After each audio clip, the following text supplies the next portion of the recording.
was how I settled everything. Pé màmá ẹ má bínú. Everything tí mo settle ni pé ìjà ìyá ọkọ síyàwó ni mo settle torí after this show now, you know I'm gonna say Karimo sọ pé òun ti settle gbogbo ẹ̀.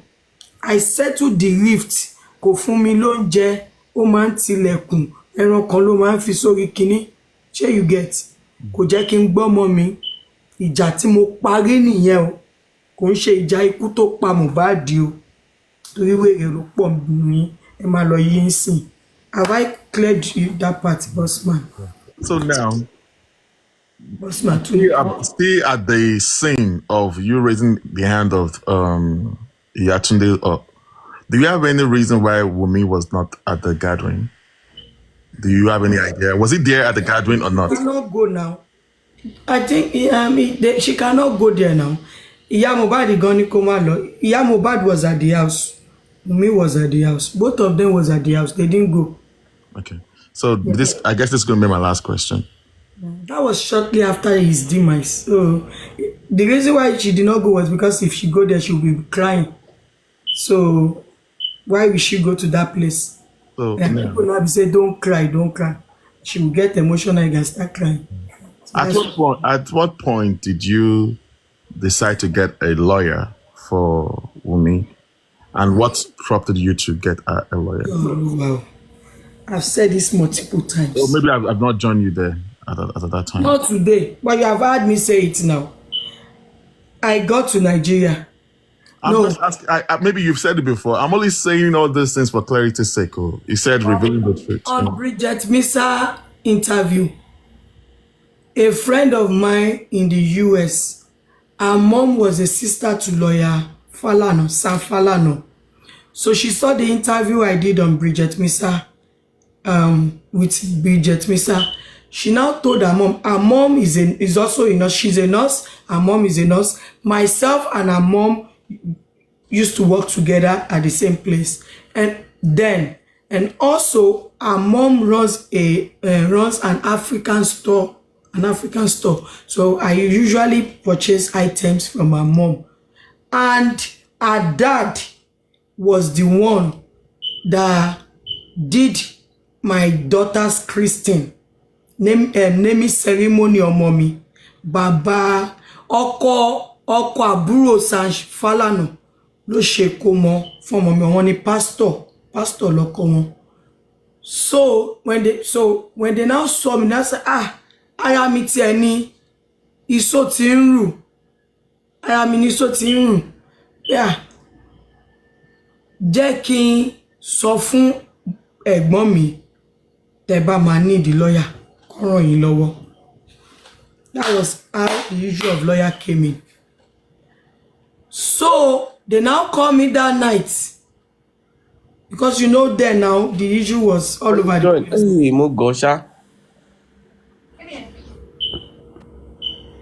They now call me that night. Sam Falano daughter, I think, yes, Sam Falano daughter called me with that lady and one other lady. Because, you know, now they are cousins, right? So they both called me. They spoke to me. They spoke to Wunmi. Right there, Wunmi was still saying the same thing she told all Nigerians. They now said, we need to come. Baba now said, so they told us, Baba said we should come to his office 9 p.m. that day. They called me earlier during midnight. So that day, Baba scheduled an appointment for us for 9 p.m. Due to traffic, we couldn't get to that place at 9 p.m. Baba had to reschedule till the following morning, I think 9 a.m. in the morning, and we went there. And when we got there, we met with Baba. The same thing she told all Nigerians were what she told Baba while I was there. Myself, Olori Buruku Yatunde, Olori Buruku Wunmi, Iya Wunmi, Liam. We went there. Olori Buruku Yatunde was downstairs. We all went up there. After she explained her part to Baba, Baba now said, "Fún mi ní number Baba Kwe." She now gave Baba Sam Falano her father-in-law's number. Baba now said, mi ò need the number Yọkọ ẹ torí Yọkọ ẹ èmi àti Yọkọ ẹ ti sọ̀rọ̀ lánàá. So I'm kind of confused with that there.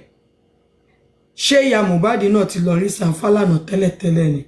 Àbí ọ̀rọ̀ yẹn kò yé mi. Because Baba said, mi ò need the number Yọkọ ẹ èmi àti Yọkọ ẹ ti sọ̀rọ̀ lánàá.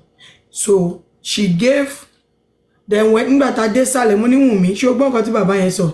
Ṣé màmá ti lọ rí Sam Falana ni tí wọ́n sọ fún wa? I don't know.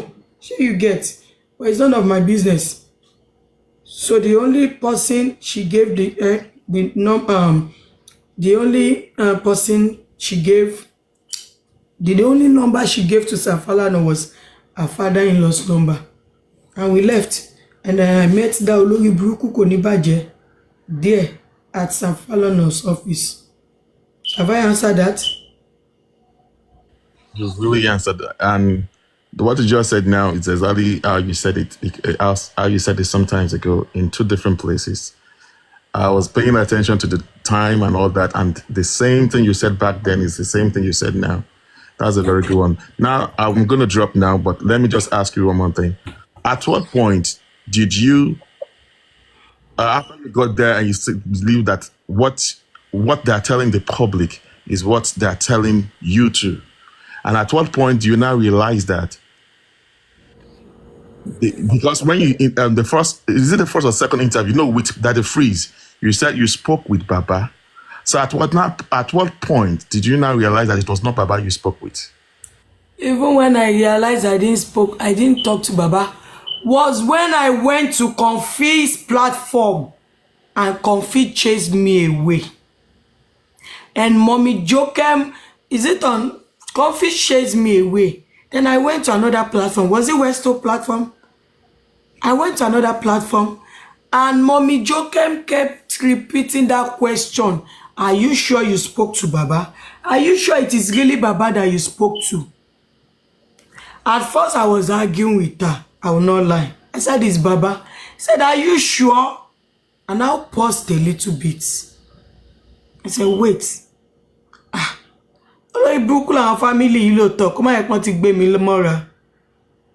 And I went back to listen to the voice note of when Yatunde was dragging me. And I gave it to her back to back. So I now listened to those voice notes again. That was when I now added, when she said, Oloshi, oníkan gbé fóònù fún Baba Mohbad. Baba Mohbad ò mú ẹrí kó ṣì lọ. Kíníkan, that's when I said, wow. So, it is actually truth. And when I found out the truth, I will clap for myself. I took it upon myself and came out and said, I never spoke to Baba. Yatunde lied to me that she gave the phone to Baba. I never spoke to. It wasn't Baba she gave the phone to. Have I answered your question? And that was later. It was not even immediately I got back to the US. And because when I got back to the US, I was still coming for Baba, thinking it was Baba that I spoke to. But it was later when she now sent me voice notes, thinking she's cursing me. But in between, nínú bí tóun ti ń bú mi ló ti jábọ́ pé ṣé o rò pé mo gbé fóònù fún Baba Mohbad ni? Mo gbé fún. Ṣé Baba Mohbad mọ̀ ẹ̀rí mo ṣe máa gbé fóònù fún ni? Òun ń bú mi lóró bí, but ó tú àṣírí yẹn. So, have I answered your question? Most of the things that I ask you, I actually know I have the answer. I actually intentionally ask you those questions again in case of those of people that have not known, especially those that are actually coming up with different narratives. So don't think that all the questions I ask you was just to get back at you. Came for transparency for those probably are just you will be hearing for the very first time, and for clarity. So it has nothing to do with me. Neutral. And thanks for answering all the questions I asked you. Thank you very much, everyone, for having me. Okay. Yeah, my play voice note here, but I'm play. Thank Yeah, you. so Mommy Thank J. you, boss Good ma'am. evening, everybody. Good evening, Mommy J. Yeah, ma. Good evening. Yes, ma'am. So I just have like two questions, ma'am. Firstly, when you came back from the US with Mumi's mother, I don't know if you noticed some there is a swelling in Mumi's face. I don't know if she revealed what happened to her, that she has a swollen face. I don't know if she revealed that to you. That's the Honestly, I first didn't one. notice. Honestly, I did not notice. Me ní parọ́. Okay, okay, okay. Mi ò Then notice. another one is Ẹ ó ń dé fìlà, when ó ń faṣọ, ìgbà wo gangan lẹ ó mọ̀ ń pé faṣọ funfun kan ó mórí tu náà. aṣọ mọ́rí? Tẹ bá notice Yes, aṣọ funfun kan ló ń wé, so mi notice. yes, yes, Though yes. náà ó máa bo aṣọ, because ẹlòmíà tún sọ pé ṣé kò wá kí n tú ni? Mi notice, mi ní parọ́. Okay, okay. Then ìgbà wo gangan lẹ mọ̀, when did you notice that they have been lying to you? Ẹ mọ̀ kẹ́ sọ pé ìgbà mi tẹ bá ń bọ̀, wọ́n máa change conversation or wọ́n máa Ṣé mo dákẹ́. máa rántí But wọ́n máa date ní àti time ni? Kí ló dé tẹ no fẹ́ràn? me sọ date and time. No mi ì sọ date and time. Ó máa ní conversation kan tó máa wáyé tó máa fi change ọ̀rọ̀ bóyá ẹ kàn ń sọ̀rọ̀ nípa Liam àbí ẹ ń sọ̀rọ̀ nípa Mohbad. Ó wá change ẹ̀ sí nǹkan míì Bí pé conversation wo? Bí conversation wo lẹ̀ ń wá? nǹkan tí mo sọ náà ni pé ẹ mọ̀ bóyá ẹ ń sọ̀rọ̀ pé ìgbà wo ẹ ń sọ̀rọ̀ nípa ikú tó pa Mohbad bí gbogbo yín sọ ní sitting room bóyá kò wá change ẹ̀ pé Karimot ìgbà wo ló ń padà sí US ẹ understand ṣé tó nínú conversation lẹ fi Nǹkan mọ̀ tí ní mo àbí ṣì sọ gesture. yẹn ẹ̀yin ò tí wà confused pé bí kí n kàn máa sọ̀rọ̀ kí n máa bọ̀ kán dákẹ́, ìyẹn ò tí mo convince mọ̀ mi. mo mọ̀ ìkan tí mo sọ kí ṣé Mi mọ gesture lẹ fi conversation mọ̀ tẹ̀ ń wá, mi mọ is it conversation. gesture or conversation lẹ fi mọ̀. Mi mọ conversation tẹ̀ ń wá, mi mọ. Okay, it's Bá ní gesture question mi gesture lè lẹ fi yá mọ̀. mi, ẹ lè bí mi. Okay, okay. I think Bossman answered almost all the questions, but mo kàn fẹ́ mọ̀ bóyá ṣé gesture lẹ fi mọ̀ ní àbí conversation. That's just my own point. No problem. Hello. That's just my own question. Thank you. Ẹ ṣé o, ẹ kílé Hello. o. Hello. À ń gbọ́ yín jàre. Yeah. I don't know. Mine is not actually a question, but I'll put it like it's observation. And for my little observation, and don't let my suggestion trigger you in any way. Tó o bá sọ̀rọ̀ tó jọ. No, hang on. I know what I'm saying. That If you are going to ask me question that will trigger me, màá gbé yàrá no, ìjà ṣe pé. it's not a listen. It's not a No, question. if you are going to say that before your question, màá gbé ẹ ṣépè. I will tell you why I said that. Just It's know not that. related to what If you you talk. know, it means that what you want to say will trigger me and it will cause chaos. Tó o bá Okay, thank you. tó o bá ti Thank sọ, you. màá gbé ẹ What I ṣépè. want. Because we were peaceful here before this thing you want to say. And No. if you say it, if you warrant me to curse you, màá curse, and I will curse your mother too. Just It's all know right. that in It's all right. advance. It's fine. What I'm saying is, as an health professional, Okay. you're a psychologist, you're a nurse. My only concern is all these things is about the safety of your patient, Okay. right? That's why I said I hope it's not going to trigger you in any way. What I meant is because I can actually observe from little things, from the way you react, the way you react to stuff and all that, your emotional, not being a bit, to me, in my own assessment, not that balanced enough.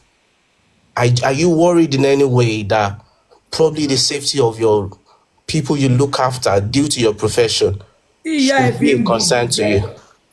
tí wèrè fi dó bàbá ẹ olórí burúkú aláyé bàjẹ́ olóṣì ó dàbí ọba Solomon olórí burúkú aláyé bàjẹ́ tán fi sòyẹ́ ẹ̀ mọ́lẹ̀ lábẹ́ igi kan kí wèrè tó máa dó olórí burúkú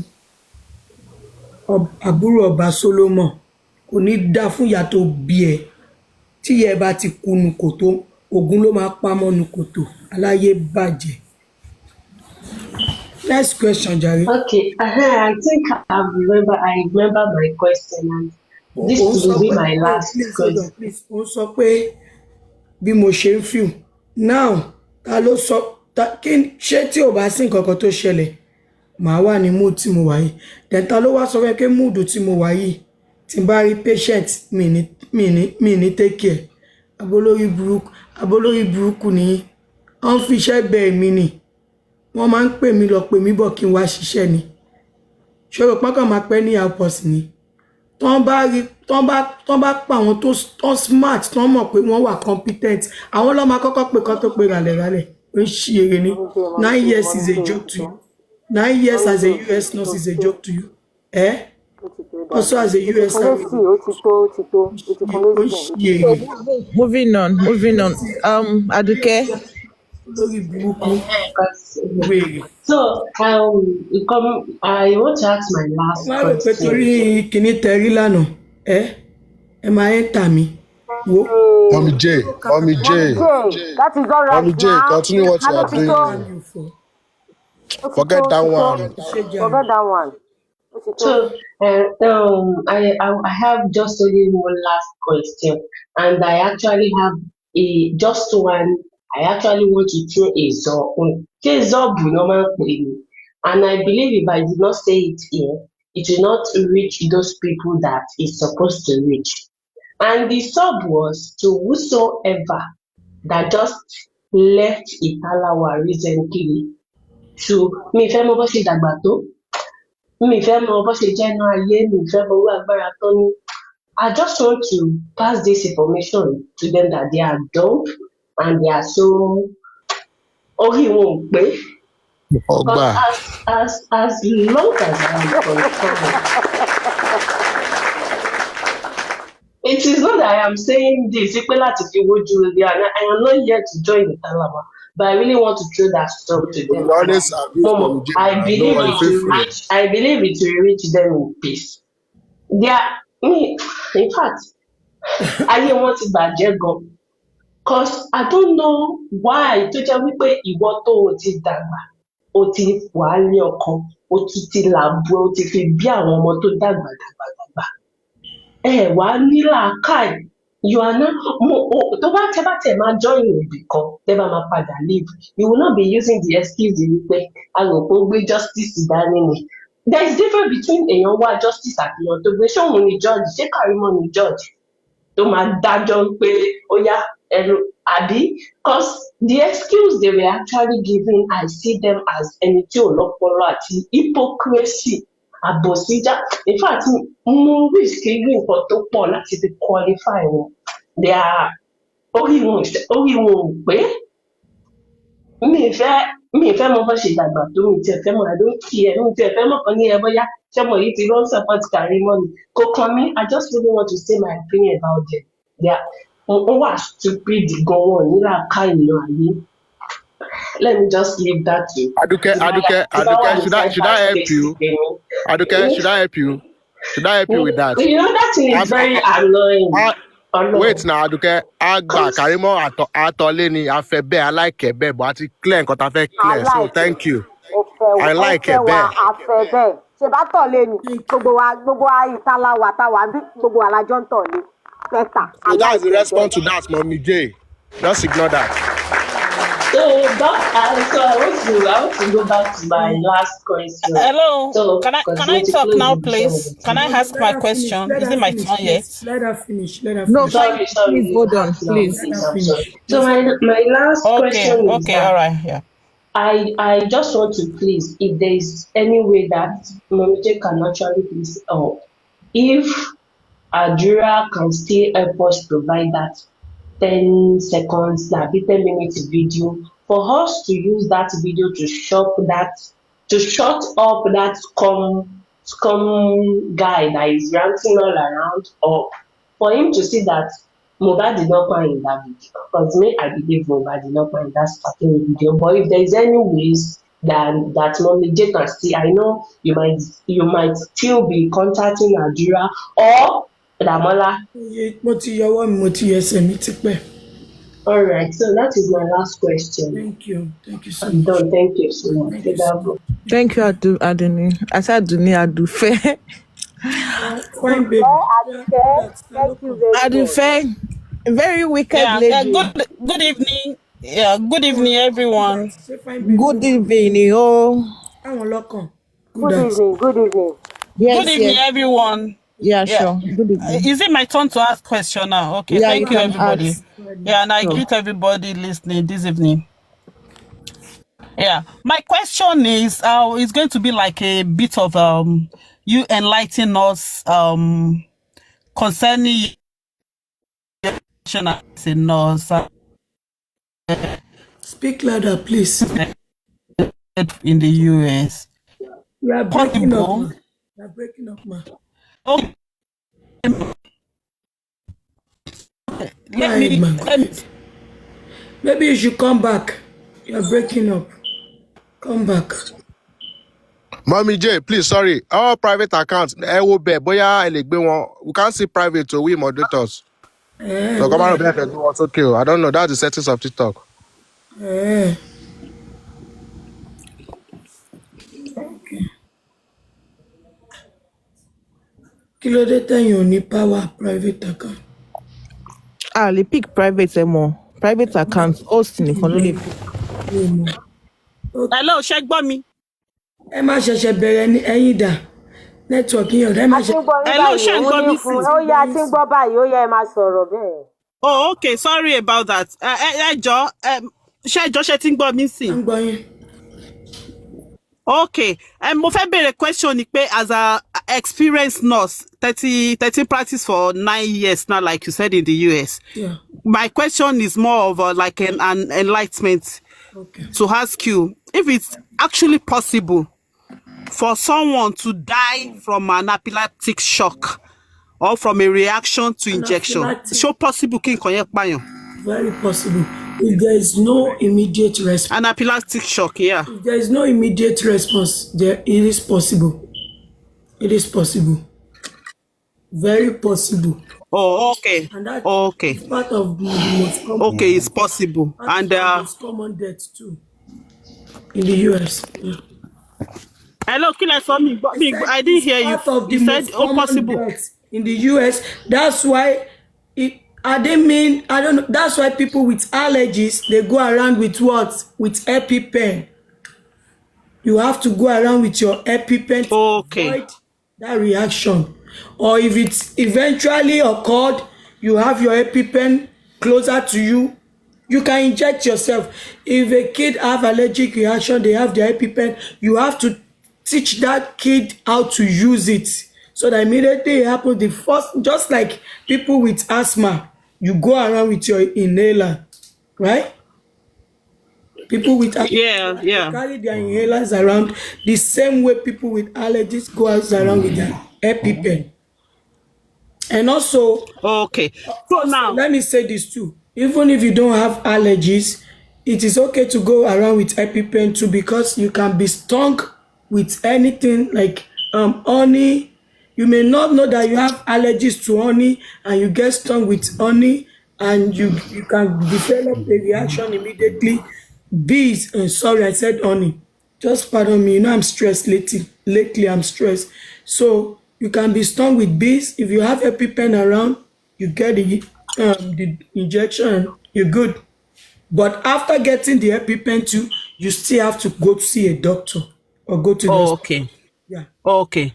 So from your explanation now, the analysis of what they told us that killed Mohbad is actually possible. How? As in that they said a nurse injected him and he got reacted to the injection and That they is didn't based get him on- to. That is based on what they are saying. Yes, that's what I'm Where is saying. the That's medical based on report? what they are saying. That's Where what is they the told medical us. report that ruled out anaphylactic reaction? Before you can say it is possible, there has to be a medical report or what is it called? A toxicology result that will rule it out, that will state it in the result. There was no toxicology result that ever says the first toxicology result, the second I'm sorry, I'm talking out of pain. The second No, it's toxicology fine. result I conducted understand by you. the family never indicated there was an anaphylactic reaction. Yeah, The issue of anaphylactic reaction came up based on the signs and symptoms that they said he experienced before he died. Yeah, If but only the toxicology result it is only the toxicology results, the autopsy results that can tell us he died of anaphylactic reaction. If that was not indicated on those two results, every other thing they are saying is rubbish. So they all need to go back and conduct a test, to conduct a toxicology test that will tell us ikú tó pa Mohbad. Those two tests are fake. Nothing but fake. But the autopsy result stated something like that.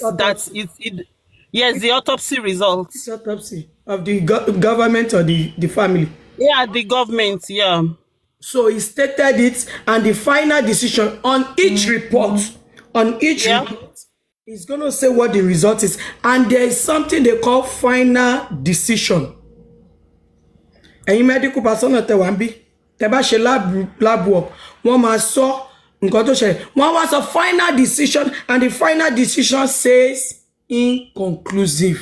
So yes, also based on the mode of burial. Medical personnel ni. Yeah. Medical personnel. Yes, I am. That's why I'm asking you. So, I am. What does inconclusive mean? When something is inconclusive, it means there is no accurate result. You still need to reapproach and test. Is either you need to test further. It is either it has been alternated, or it's either you have to reapproach it again. Did they reapproach it? Did they alternate it? What does inconclusive result mean to you, madam? What does it mean to you? Yes, I understand what you're saying. Let me do an example for you. Hello? Let me do an example for you. UACNS. If you are trying to rule out UTI, you conduct a lab result. You get a urine sample. You conduct a lab test. UACNS, right? The result will come back and show you the amount of colony growing in that urine, right? If the result comes back showing less than 100,000 colony, you can just continue to push fluid. But if it is over 100,000 colony, it's telling you that there is a UTI. Hello? Àwọn gbọ́ yín ẹ̀yin ní network yín ò dá. Now, if the result comes back and said it is if you can't get an accurate result, it will tell you. Then you will go back again and get another sample with clean catch. A big clean catch call, I forget it. That is when you wipe first. The patient pee. The first pee, you don't take the first pee. The next pee is what you will get and send to the lab. Abibeko. So if their final conclusion is saying inconclusive, that means there is no toxicology result anywhere. No doctor. These questions is hello. Ṣé ń gbọ́ mi sí ẹjọ́, ṣé ti ń gbọ́ mi? Sorry. Ẹjọ́ ẹ jẹ́ kí n sáré sọ because mo kò sáré jáde fún break time kí n sáré béèrè question lọ́wọ́ yín ni. Yeah.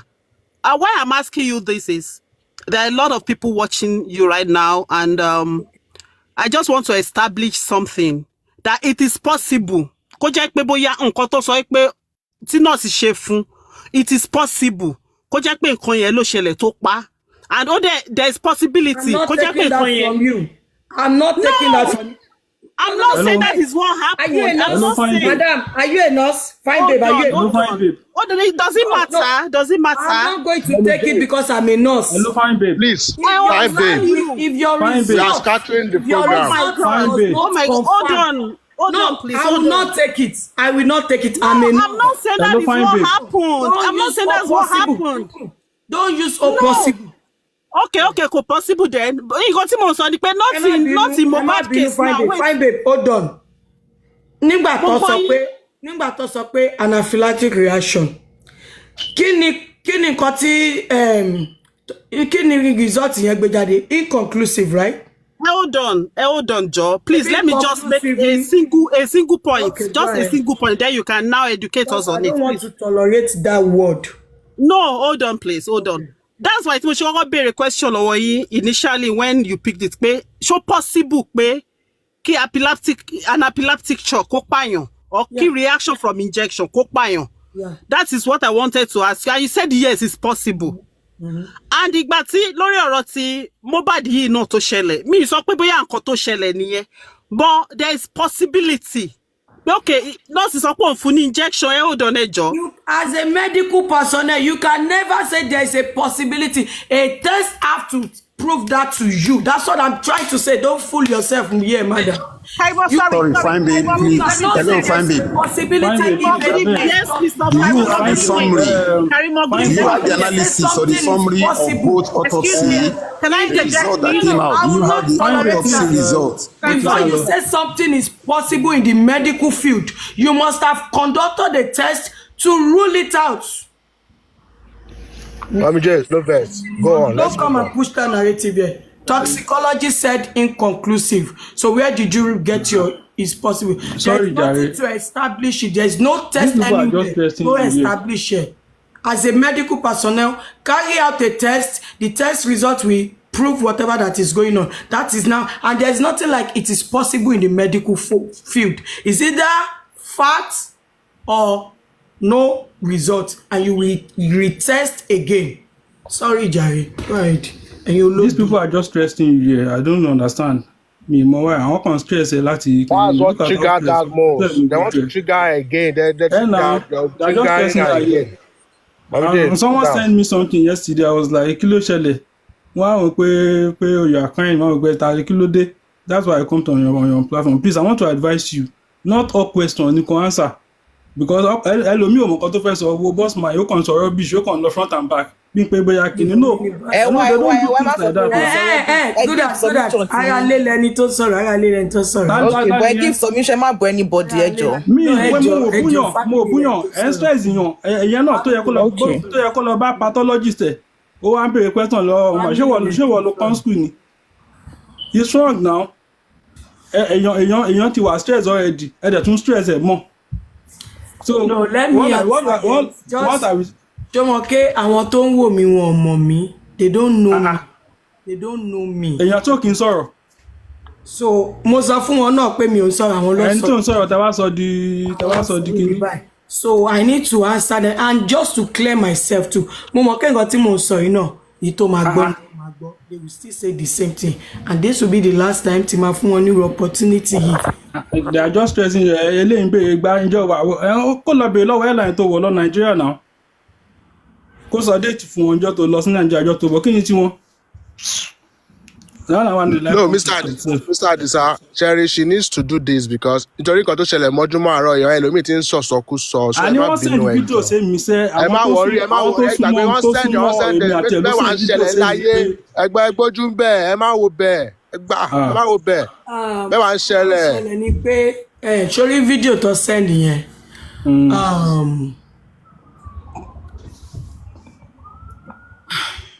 How do I say it? Can you show? Okay, jẹ́ kí n put ẹ̀ báyìí. No. O lè sọ díẹ̀ nípa mi, kò sọ briefly. Because àbúrò mi ọmọ tí ìyá mi bí síbò mi. Káàmpù ẹ̀ kan wà níbi kan tó ń pè ní Tèmi platform. Àwọn olórí burúkú tóun àti wọn jọ máa ń bú mi tọ́jọ́ máa ń create wrong narrative. So àwọn ni, you know, they have said a lot of things to the media about me and all that, but only the people that are closer to me don't know me genuinely. Even families, you know, now families are betrayers right now, so wọ́n ti betray me, so mo dẹ̀ dá wà ní, but mo mọ̀ pé ẹ̀yin tẹ́ mọ̀ mí kí bọ̀bọ̀ ìtòkù ẹ mọ̀ pé mi ò kí ń ṣe nǹkan tó ń paint ní tàǹbẹ̀, so wọ́n tó fa tàárọ̀ yìí nìyẹn. Yeah. I was like, I think I need to come on your platform to just say one or two. That's just it.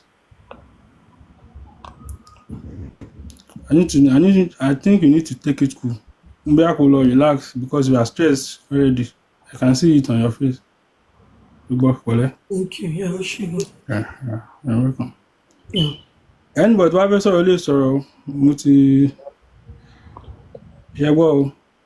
Okay, mọ́mí jẹ́ ẹjọ́ mo fẹ́ kẹ́ ẹ ṣe ẹlẹ́gbọ́n Àdìsá àgbà. Àwọn family tí ò fẹ́ àwọn family tí ò like bẹ̀ ṣe ń disturb mi wọ́n á para fún yín ni. Ẹ máa ń lórí platform yìí tẹ́lẹ̀. Ẹ rí mi náà. Wọ́n rí mi lórí Mo platform. ṣẹ̀ṣẹ̀ dé ni. Àwọn kèkè kí ló ń ṣẹlẹ̀ ń ta láwà? So Mommy J, ẹ jọ̀ọ́ mo fẹ́ kẹ́ sọ̀rọ̀ nípa nǹkan tó ṣẹlẹ̀ lánàá and what happened, like nǹkan tó ṣẹlẹ̀ gan tí ẹ fi wà trigger, and because àwọn èèyàn ń gbé kiri pé ẹ ń gbé Liam ṣe pé wọn ò mọ ìdí tí ọ̀rọ̀ ìpè yẹn fi wáyé, nǹkan tán ṣe àti nǹkan tẹ́ react lé lórí. So ẹ jọ̀ọ́ ẹ explain so àwọn èèyàn máa understand video tó ń sọ. Paparazzi, sorry, good evening. I didn't come for that. I want to ask a question because Karima said I should ask a question, yeah? No, Do you mind? No, hold on. Let Okay. Paparazzi finish. Please, she said something before. Okay, because they would... Right, okay. Okay, okay, Mommy J jẹ́ kó béèrè, ẹ má worry. No, mo fẹ́ sọ kẹ́ni tó lọ. Okay, oh yeah, so nǹkan tó ṣẹlẹ̀ lánàá tó fi accuse yín pé ẹ ṣépè fún Liam. Tẹ̀dẹ̀ fi show reaction in that way, tẹ̀ fi ké. Nǹkan tó ṣẹlẹ̀ ni pé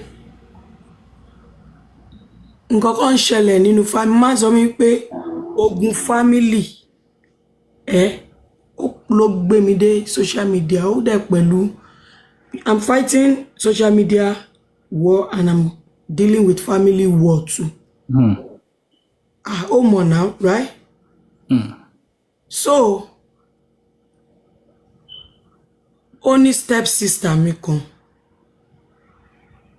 Step sister mi ni tí mo no wọlé sí US ńgbà yẹn.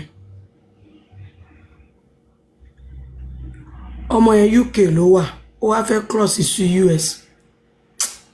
Tí mo ti bá sọ̀rọ̀ sìn, it's been years. Bọ́dà pé mi ìrántí bóyá bí 2 years ago. Ó kàn chat mi, ṣé 2 years ago náà? No, 2 years, bóyá bí 4 years ago. Ìtò chat mi náà bóyá 2021 or 2022 ló chat mi. Ó ti ń chat me before then, mi dá lóhùn, just because the way I was treated in my father's house. Wọ́n á sọ ọkọ mi ní dá lóhùn náà. Wọ́n á bẹ̀rẹ̀ sí ní response. Ó wá dijọ́ kan, ó wá send message mi, ó ní happy Easter ma. How are you and your family ma? Ibẹ̀ ló ti tọ́nú mi. Ibi tó ti tọ́nú mi nìyẹn. Ẹni tá sọ òun àtẹ̀gbọ́n ẹ̀, wọ́n máa ń dìjọ nà mí ni. But ibẹ̀ ni everything ti tọ́nú mi. Ó ṣáà ń bá mi sọ̀rọ̀ dáadáa. Ó wá sọ fún pé òun fẹ́ wá sí US. Máa bọ̀ àbúrò. Èmi gan-an mi tún dùn pé ó trust mi. Inú mi tún dùn pé step sister mi lè máa trust mi báyìí. Ọlọ́run ó ṣe o. Ó wá tó stage kan, ọmọ yẹn fẹ́ change mind ẹ̀. Mo ní má change mind ẹ̀ o. Má bọ̀. Sórí bàbá wèrè Trump yìí tó bá wọlé tó ò tí wọlé sí US. Àmọ́ ara tó máa dá o. Má bọ̀. Má bọ̀ o. Ó wá no Ọlọ́run ló ní kan mọ̀ ẹ̀gbọ́n sí mi lẹ́yìn ṣe bẹ́ẹ̀ rárá tí Trump ń dá sí. Ó dẹ̀ wá. Òun ló sanwó tó fi ṣe filing ṣe gbogbo èmi kan mo san. But owó ticket èmi ni mo gbé. Ara ticket 1,000 plus. Ó máa ní stopover in Canada. Èmi ò mọ̀ pé tó bá ní Canada visa. O lè gba Canada, o lè ní stopover in Canada. You have to have a Canada visa. Ìgbà tí ó dé airport, wọ́n sọ pé kò lè fò torí visa, torí stopover tó máa ní Canada. Ló bá pè mí. Mo pe airline. Làwọn agent ní ó gbọ́dọ̀ ní Canada visa. Kó tó lọ gba Canada visa kó tó ṣe gbogbo ẹ̀. Time ma ti lọ. Ó dẹ̀ ń bọ̀ school. Mo wòye tó wà ní àkáǹtì mi pé ṣọmọ yóò wá ní wọlé ni.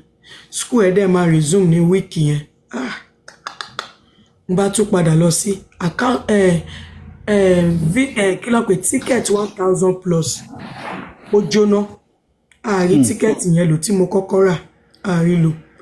That same day, mo tún ra another ticket fọ́mọ yẹn.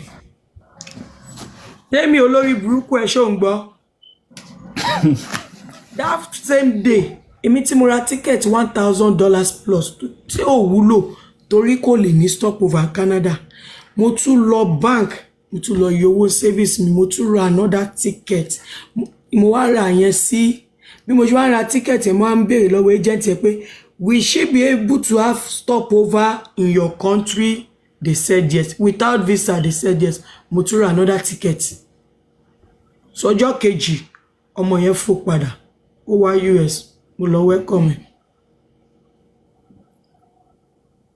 Ṣé bóyá kí n ro oró tí Wùnmí dá mi kí n sọ pé mi ní dá sọ̀rọ̀ family mi máa rò torí pé òun kọ́ ni Wùnmí òun dẹ̀ kọ́ ló ṣẹ̀ mí mo welcome. Kọ́mọ yẹn tó dọ́dọ̀ mi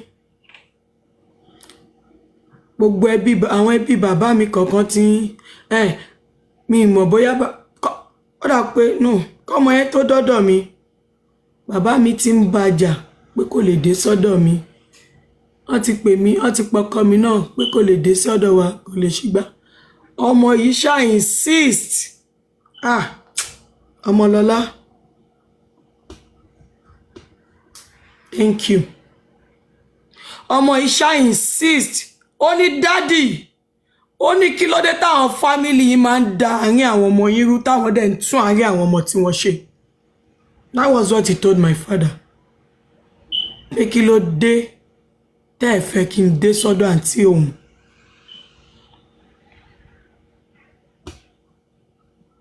Fámìlì ni o fámìlì ló ń sọ fún bàbá mi pé kó má jẹ́ káwọn ọmọ ẹ̀ méjèèjì ọbàkan méjèèjì kan dé sọ́dọ̀ ara wọn. Ọmọ yẹn ò dá wọn lóhùn ó dé sọ́dọ̀ mi mo lọ pick ẹ̀ kí ni wọ́n rí picture airport yẹn tí wọ́n bẹ̀rẹ̀ ogun again ẹ̀yin ti social media náà dẹ̀ ń bá mi pogun ẹ̀dẹ̀ ń bá mi fà ọmọ yẹn dé sílé mi kò tí ì ṣe bí ọjọ́ mélòó lọ wọ́n ti bẹ̀rẹ̀ ogun nu family despite tí mo sá fún wọn o tí mo fi gbogbo ìlú yẹn lẹ̀ fún wọn wọ́n tún bẹ̀rẹ̀ ogun bó ṣe jẹ́ ó ṣe máa dé sọ́dọ̀ Kàrímọ́ ó ṣe máa ṣe because wọn ò fẹ́ kí nǹkan rere ti Sódómù àti Gòmórà Kàrímọ́ jáde. So gbà tí wàhálà wọn pọ̀ jù mo wá ilé fún ọmọ yẹn mo lọ gbalé fún kò jìnnà síbi tí mo ń gbé ṣàlọ rẹ́ǹtì ilé fún bàbá mi ṣà ń pè lọ pè bọ̀ kó máa lọ sí another state kó máa lọ another state ọmọ yẹn ní dádì òun ò lọ síbi kankan àní kí ló dé táwọn ẹbí yín fẹ́ da àárín àwọn ọmọ tí yín àwọn dẹ̀ ń tún àwọn ọmọ tí wọ́n ṣe ìgbà tọ́mọ yẹn ò gbọ́ bàbá mi gbé ogun ti ya ọmọ yẹn nulẹ̀ ìjà tí ò ń ṣe kékeré bàbá mi gbé ogun ti ya ọmọ yẹn pé tí ọmọ yẹn ò bá kúrò lọ́dọ̀ mi nǹkan táwọn máa bá ìyá ẹ̀ pò ní dá ṣé mo bọ́ta sọ ọlọ́run ọ̀rọ̀ débẹ̀ lẹ́nu courtesy of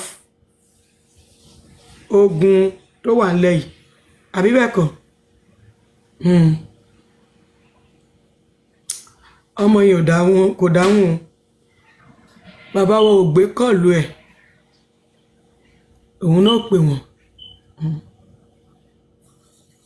ìyá bàbá mi pàápàá tó tọ́ mi ìyá bàbá mi tó tọ́ mi ó ń sọ fún ìyá ọmọ yẹn pé kó má bá mi sọ̀rọ̀ mọ́ ìyá ọmọ yẹn wọ́n máa pè mí wọ́n máa ṣàdúrà fún mi I mean my stepmother you know I used to tell you my stepmother call me and pray for me now kò rí bẹ́ẹ̀ tẹ́lẹ̀ mo kàn notice pé stepmother mi ò kí ń pè mí mọ́ Adé ṣé mo ṣe stepmother mi ni àbí ṣé mo ṣe ọmọ wọn ni tí ò sọ fún mi ẹ rántí pé mo ní mo gbalé sí ìtòsí ọ̀dọ̀ wa fọ́mọ yẹn owó ilé oṣù kínní owó ilé oṣù kejì owó ilé oṣù kẹta èmi ni mo san ṣùgbọ́n jálá kíkọjú ọmọ gbà tí mo fẹ́ san tẹ́lẹ̀ kẹrin ó ní no ó ní sis ẹ jẹ́ kí n bẹ̀rẹ̀ sí ní sanwó ilé fúnra mi mo ti ń ṣiṣẹ́ she's working she's making money now ó ní mo ti ń ṣiṣẹ́ jẹ́ bẹ̀rẹ̀ sí ní sanwó ilé fúnra mi wá òkè tá a bá máa fọmọ wọ́mọ a máa nà kan pa o ọmọ ìyá tèmi lèmi ń wárú láìfù yìí fún tí ò dúró tó jẹ́ ọba kan ló dẹ̀ dúró òkè mo wá pe ọmọ yẹn jọ kan mo wá lọ tí n bá ra bóyá mo ra bread mo ṣe groceries àbí nǹkan kan tí n bá màá rà wọ́n bá fún oúnjẹ mélòó ló ń jẹ màá ya ibi tó ti ń ṣiṣẹ́ màá drop ẹ̀ fún mo wá ya ibi tó ti ń ṣiṣẹ́ ń jọ yẹn mo wá drop oúnjẹ fún mo wá ní lágbájá ṣé mo ṣe mọ́mì ẹ ni ṣé mo ṣe mọ́mì ni mọ́mì ò kí ń pè mí bíi ti tẹ́lẹ̀ mọ́ ó ní ẹ̀ṣẹ̀ wọn ó ní ẹ̀ṣẹ̀ wọn ó láwọn fámìlì bàbá wa ló ní kí ìyá òun yé pè mí mọ́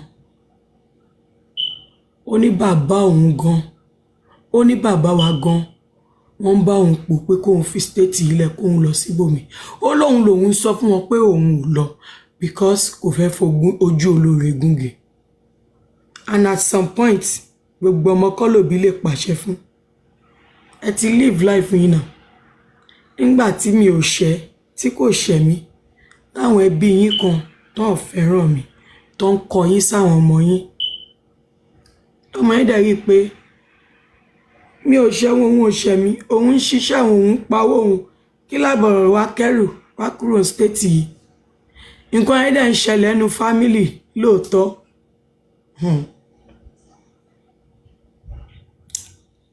ó ń ṣẹlẹ̀ lọ́wọ́lọ́wọ́ báyìí ṣàdédé lolórí burúkú tèmi ló fi ṣọ̀rọ̀ sọ lánàá before then wọ́n gbé fọ́tò yọkọ mi wọ́n gbé sórí péjì wọn ẹ̀yin èèyàn máa rò pé ìtàwọn 360 ń ṣe àbólórí burúkú làwọn 360 wọ́n gbé fọ́tò yọkọ mi wọ́n bú mi rẹpẹtẹ síbẹ̀ náà níjẹ tàbí ìjẹrin mo wà ń bíṣẹ́ jọ́ yẹn mo ṣe dọ́gùn bíṣẹ́ mi ìráyè fún wọn lésìn àná mo tún lọ síbẹ̀ wọ́n stream mi wọ́n ṣépè fún mi tèmi wá sọ nǹkan kan mọ́rọ̀ ó ná ọmọ tó ń gbé lọ́dọ̀ ẹ̀ ọmọ yẹn náà ti fi sílẹ̀ ọmọ yẹn ti lọ ìyá ọmọ yẹn sọ pé kó má bá sọ̀rọ̀ mọ́ thank you Abdulrahman who told Temi ẹ wá ní kí n má gbé Wùnmí ṣépè kí n má gbé Liam ṣépè who told Temi Pinky náà dẹ̀ tún fọ̀rọ̀ yẹn sọ̀rọ̀ ṣèbọn ní tí kulé ò bá pani tòde ò lè pani ni àbí bẹ́ẹ̀ kọ́ ní nǹkan tó ń ṣẹlẹ̀ lọ́wọ́lọ́wọ́ láàrin èmi step sister mi àti bàbá wa igbe tí mo ké lánàá ni pé kí ni mo ṣe fún bàbá mi ò mọ̀ pé mo ti mọ̀ àṣírí yẹn o bàbá mi ò mọ̀ pé mo mọ̀ àṣírí pé àwọn fẹ́ ya èmi àtọba kan mi yẹn ọjọ́ ọ̀rọ̀ yẹn ò dẹ̀ tí tó láàrin èmi àti wọn bàbá mi ò mọ̀ di bá ṣe sọ ìyá bàbá mi gan pàápàá wọn ò mọ̀ pé mo mọ̀ pé àwọn ń frustrate stepmother mi torí ọmọ stepmother mi ń gbé ní sàkání mi igbe tí mo ké lánàá ni pé hey mi ò mà lẹ́bí mi ò ní ìyá mi ò ní bàbá igbe tí mo ké lánàá nìyẹn kì í ṣe gbé justice for mohbad o gbà tí mo gbọ́ statement yẹn báwo ni Tèmi ṣe mọ̀ Tèmi ń bá olórí burúkú tá ń wá àbúrò ìyá bàbá mi lásìmọ̀ ìyá bàbá mi ń bá olórí burúkú Wùnmí dẹ̀ ń bá ìyẹn náà sọ̀rọ̀ so mi regret pé mo gbé Liam ṣe pé o èpè gidi èpè wà ńlẹ̀ tí màá máa gbé èmi náà ṣàbímọ ẹ̀yin náà ẹ̀gbọ́n ọmọ mi ṣépè ṣùgbọ́n ẹ̀mọ́ kan tó ṣẹlẹ̀ bí ò bá hùwà èpè èpè ò lè jà tí ìyá Liam bá ń ṣokùnfà ìbànújẹ́ tèmi ń gbé ọmọ ẹ̀ ṣépè ẹjọ́ lóògùn máa ń kọ́ àbí báwo ló ṣe máa ń sọ tẹ́ bá máa sọ ẹni kò bọ́ta sọ̀rọ̀ àbí bẹ́ẹ̀ kọ́ kò bọ́ta sọ̀rọ̀ ó ń ṣiṣẹ́ lábẹ́lẹ̀ báwo ni Tèmi ṣe mọ̀ pé ọbàkan mi kò ní nurse dey cause minor ogun ló máa pa minor tó ṣe sọ Liam ogun ló máa pa bí mo tún sọ bẹ́ẹ̀ lọ kú nǹkan tí profession mi tó ní ṣe pẹ̀lú nǹkan tó ń ṣẹlẹ̀ pẹ̀lú personal life mi sọ ṣẹ́nu iṣẹ́ ni ṣé client mi mo gbé ṣépè tẹ́mi ò bá wà save tí mi bá defend ara mi kí n lè wà stable kí n lè ṣiṣẹ́ báwo mo ṣe fẹ́ act as a nurse tó kọ yẹn so ọ̀rọ̀ tó wà lẹ́yìn kò kàn yín social media but in the way tó fi máa tún kàn yín ni pé kí ló fẹ́ dé torí ẹ jẹ́ abiyamọ ẹ̀yin tẹ́ ń tara lánàá ṣé ńlá yẹn eléyà ṣó ti jáde náà ẹ̀yin tẹ́ ń tara lánàá ṣóye yín tí ìyá Liam bá ti hùwà ìpè Liam ló máa gba ìpè yẹn àbúrò tèmi ò fèmí lẹ̀ o ó yẹ kó ti fi mí lẹ̀ according to bàbá mi àti ìyá bàbá mi àtàwọn ẹbí bàbá mi bọ̀ kó lọ ó lóun ò ní lọ ó láwọn kọ́ ló máa sọ bóun ṣe máa live life òun fóun ó ní UK tóun wà ó níṣẹ́ wo ló wà ní UK ó ní kóun tó pa ó kóun tó sanwó lé kò sí nǹkan kan lẹ̀ àtìgbà tó dẹ̀ ti dé US ó ń pawó ṣé wèrè ni ẹni kí lóde tó ń ṣe pé Fadisa ṣé wèrè ni ẹni àtìgbà tó ti dé bí ó ń sanwó lé ó ń save ó dẹ̀ fi nǹkan ránṣẹ́ so irú ọ̀rọ̀ yẹn ó wá jáde lẹ́nu tèmi tí kulé ò bá pani tòlé ò lè pani so nǹkan tó fa tàná nìyẹn o àròkàn ló fa tàná ìṣe justice for Mohbad torí ẹ̀mí sọ fún yín pé ìjà ẹbí wà lọ́tọ̀ ìjà justice for Mohbad wà lọ́tọ̀ ìyá ò fẹ́ràn ẹni bàbá náà tún fẹ́ràn ẹni kí láti wá fẹ́ ṣe sí yẹn ìyá bàbá máa get emotional torí tá à ń wá ọmọ tiẹ̀ kí la fẹ́ ṣe sí yẹn kí ni mo fẹ́ ṣe sí ṣé mi mo dára mi ìdẹ̀ṣẹ̀ wọn mi ìṣàwọn òbí mi méjèèjì wàláì mi ìṣẹ̀ wọn mo kàn délé ayé wọn mo kàn rí pé wọ́n hate mi ni kí ni mo fẹ́ ṣe sí yẹn so nǹkan tó ṣẹlẹ̀ lánàá nìyẹn paparazzi ṣé mo ti explain yẹn dáadáa paparazzi ṣé mo ti answer. Maybe she stepped out. Let's answer. I don't have feelings for, especially that's why I don't have feelings for my mother. Father gone bá lọ bẹ̀ báyìí sìn. My father ó ti ń bá lọ sí stage yẹn sìn. Because báwo ni ẹ̀gbọ́n ṣe máa mú step sister ẹ̀ wọlé tí bàbá dẹ̀ tún máa fẹ́ go in between them just because his family is telling him stuff, his own mother is telling him stuff. Bàbá yẹn ń bá lọ sí bíbẹ̀. My husband is telling me to calm down, because kò gbà mí ìṣẹ́jú, I will block him. At this stage of my life, you want to add trouble to my life, I will block him. But my husband said, don't block your father yet. Leave him alone. Yeah, next question. Okay, mọ́mí jẹ́ má bínú. Ẹ jọ̀ọ́ ṣé lè sáré bá wa sọ nǹkan tó fa ìjà láàrin ẹ̀yin àti Wùmí tẹ́ fi dúró sórí ọwọ́ pókè ẹ fẹ́ yọ ọwọ́ yín kúrò nínú nǹkan tó lè kó ẹ̀gbin bá yín. Ṣó ní nǹkan tẹ́ rí àbí tẹ́ mọ̀? Like I said, nǹkan tó fàjà ni pé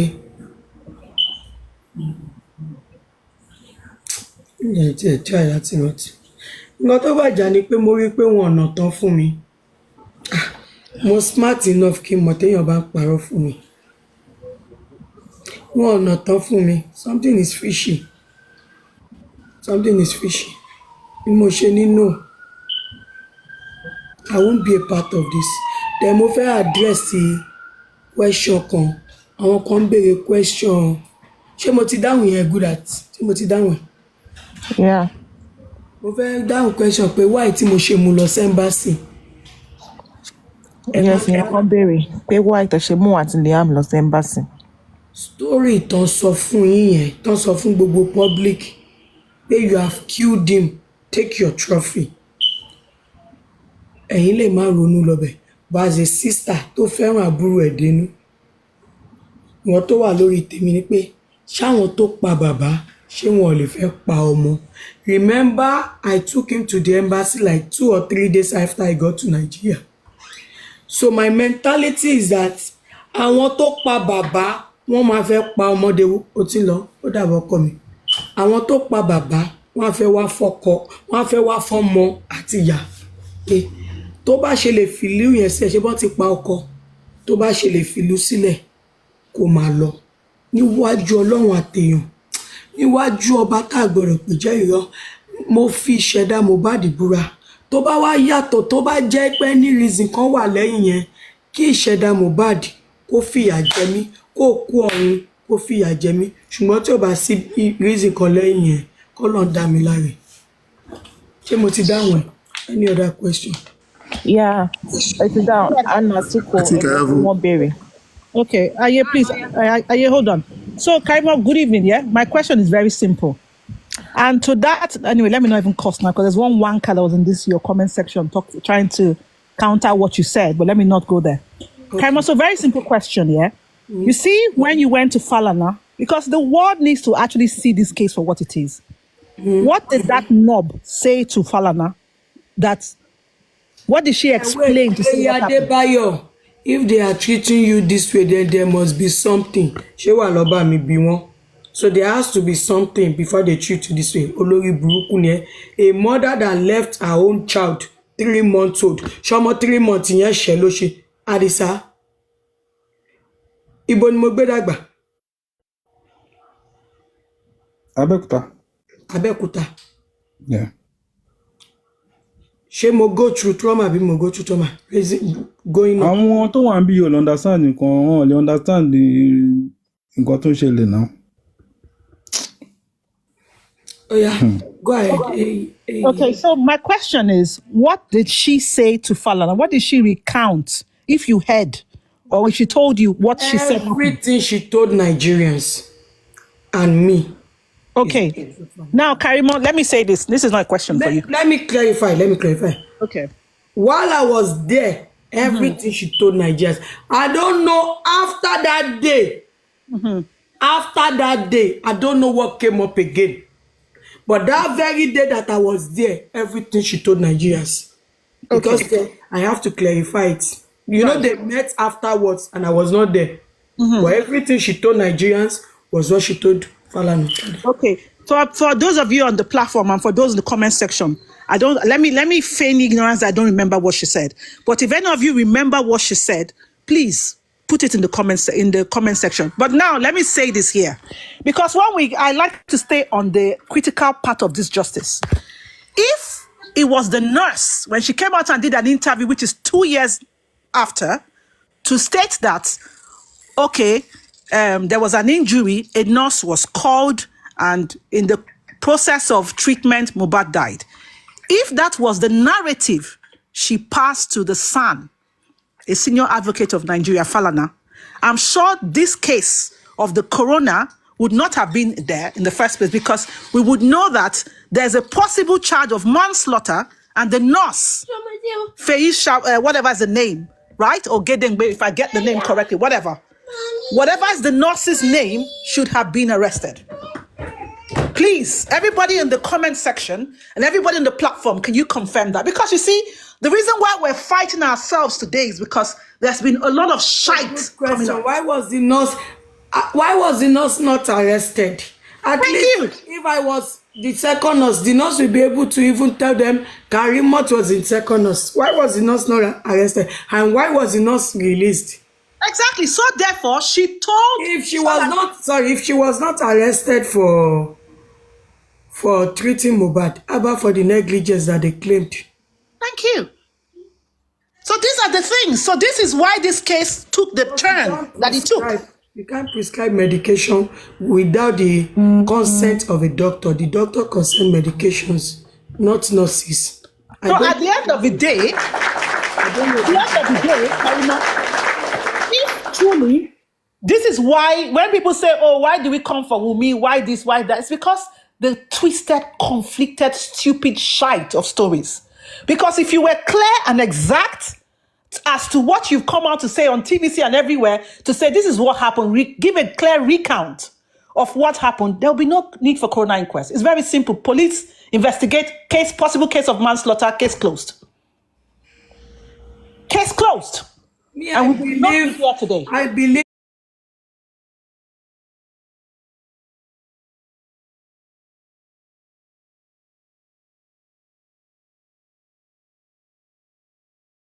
sister-in-law Blessing is hiding something, the brother-in-law Adura is hiding something, and the mother-in-law is hiding something, and the wife relatives also, the wife sister or aunt Yatunde knows a lot too. I don't know why they have not, even though she's not in the house, she saw mohbad she spent so much time with mohbad.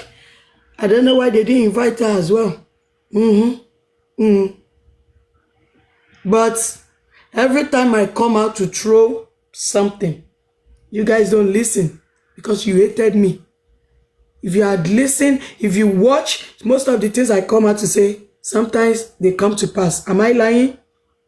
And they'll not be Karimo said it, Karimo. It's not about Karimo said it. Okay, Karimo said it. Did you take it? Did you take it to action? It's just waste of time. That's why we are here today. You all think I don't want justice for mohbad? Oh God, you don't know me. So I don't have any further questions. Thank you. That's the question. That's the more important.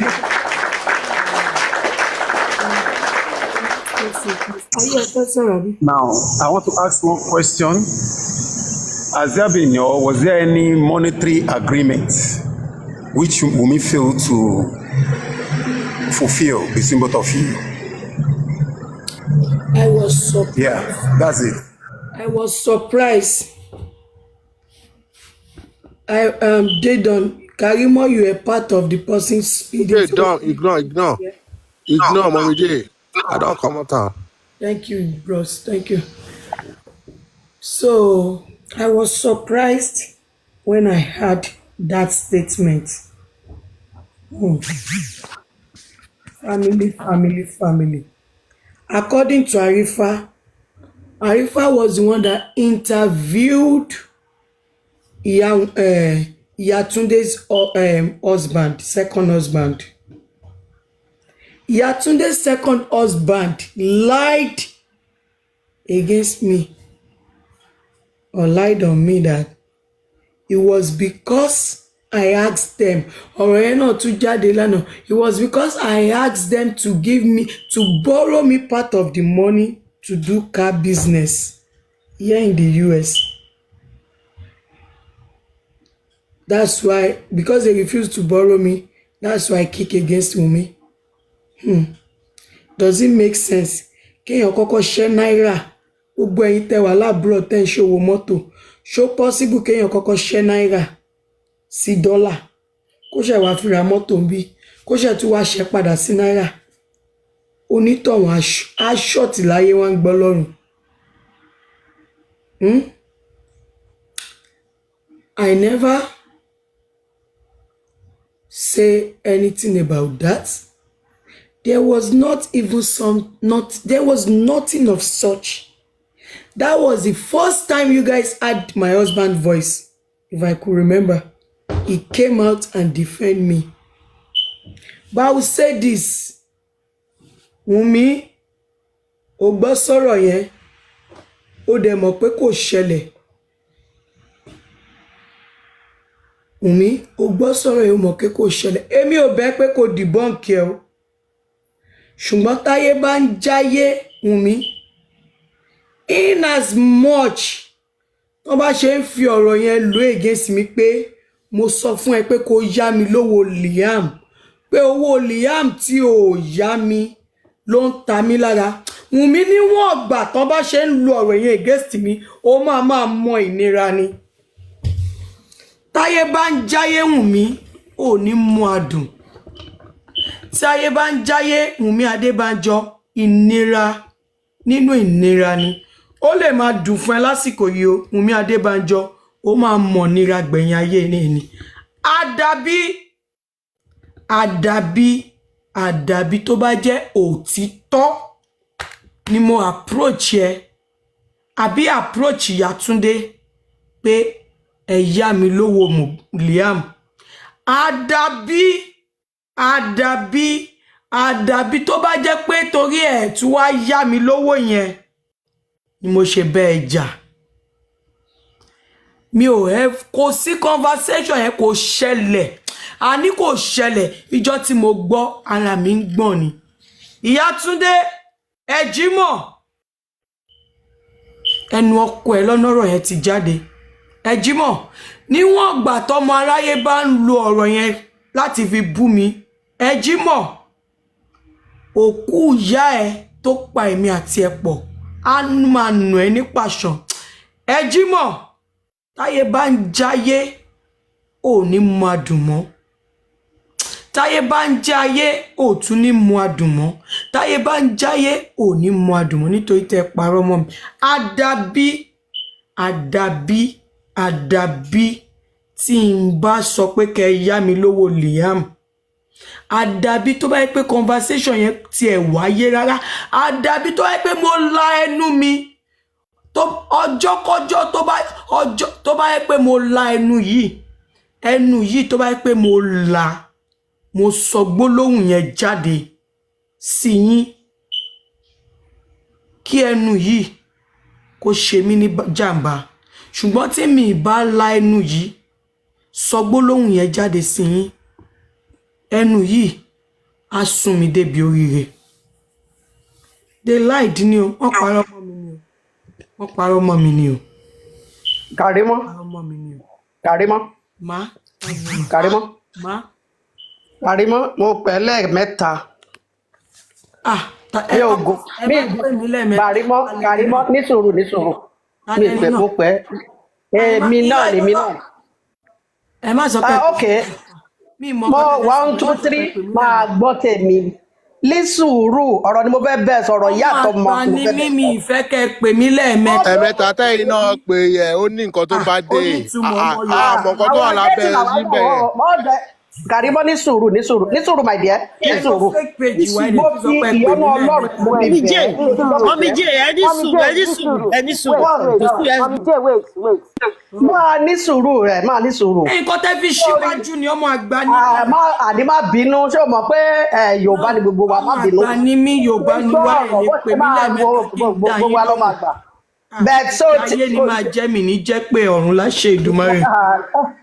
Kàrímọ́ ọ̀rọ̀ tí mo sọ fẹ́ bẹ́ẹ̀ sọ ọ̀rọ̀ ìyá àtọmọ ni ọ̀rọ̀ ìyá àti ọmọ ni mo fi ìyọ́nú Ọlọ́run bẹ́ẹ̀ tí o rí ọ̀rọ̀ tó ń sọ ọ̀nà bá wà jẹ́ kí n bẹ̀rẹ̀ níbi ọ̀rọ̀ dádì ẹ̀ ó ti yẹ tí o rí tó bá ní dádì ẹ̀ ohun ẹ̀jọ sọpọ̀ àbó ń ṣe bákan ó ti wà ní civilized country ló wà. Ṣé orí téèyàn bá kàwé ní Abẹ́òkúta tó ka primary l'Abẹ́òkúta tó ka secondary l'Abẹ́òkúta tó ka university l'Abẹ́òkúta tó marry l'Abẹ́òkúta ìwà Abẹ́òkúta ló máa wọ̀. Civilized country ló wà yìí. Ọmọ tó ní ọgbọ́n tó ní òye. Mo dẹ̀ fẹ́ sọ kinní kan fún ẹ lénìí. Ṣé orí ẹni bá ní ògo òun lógún dojúkọ o. Ẹni tó bá ní ògo ẹni tó bá ní ìràwọ̀ òun ni ogun dojúkọ. Ogun ayé ò ní borí ẹ lágbára Ọlọ́run tọmọtọmọ lágbára ìkúnlẹ̀ àbámọ̀ ogun ayé ò ní borí ẹ. O ti gbọ́ nǹkan tí mo sọ fún ẹ. Ṣé orí ọ̀rọ̀ yìí mo fẹ́ sórí ọ̀rọ̀ dádì ẹ̀ number 1 mi ò lóun bá dádì ẹ̀ jà o má bá wọn jà. Mi ti ẹ ṣe bí pé mo gbọ́ mi ṣe bí pé mo gbọ́. Má bá dádì ẹ̀ jà. Ṣé orí wọn ní mo ṣe tí wàá gbọ́ ń ta lánàá. Máa gbọ́ Kàrímọ́ máa gbọ́.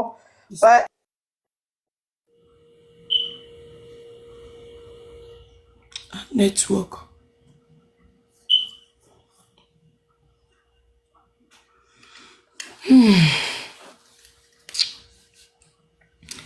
Àwọn gbà kọ́ network.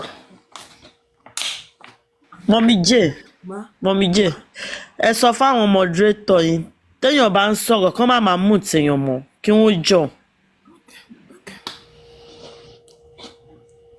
Ẹ má bínú. Àmọ́ mi yẹn ti drop bóyá network wọn ni. Ẹ lè padà wá mà.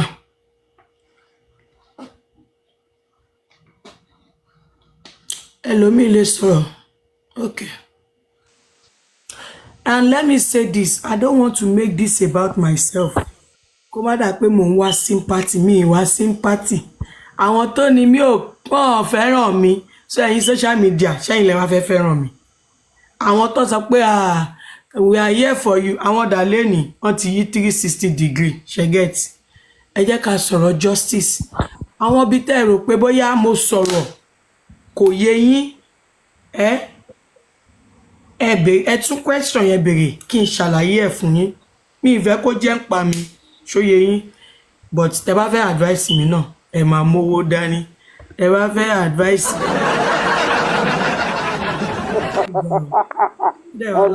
Big time man, ṣé big time and big time man wà? Okay, mi náà tẹ́wọ́ sí máa fẹ́ advice. Big time man. Alright, please. Okay, mi náà tẹ́wọ́ sí máa fẹ́ advice ẹ báyìí. Àwọn amówó wa, wọ́n mú pounds dání. I think for me, I have no much. I don't have much to say because Okay, go ahead. I'm not part of all these things. But the reason why I came up is because Moti Ba's sister sọ̀rọ̀ lọ́dọ̀ Mami Esabod. I think it's a few weeks back. Tí àwọn èèyàn kan attack wọn, And what I've seen in this situation is pé most people in Nigeria mọ nǹkan tó ń pè ní mental health situations. Do you understand?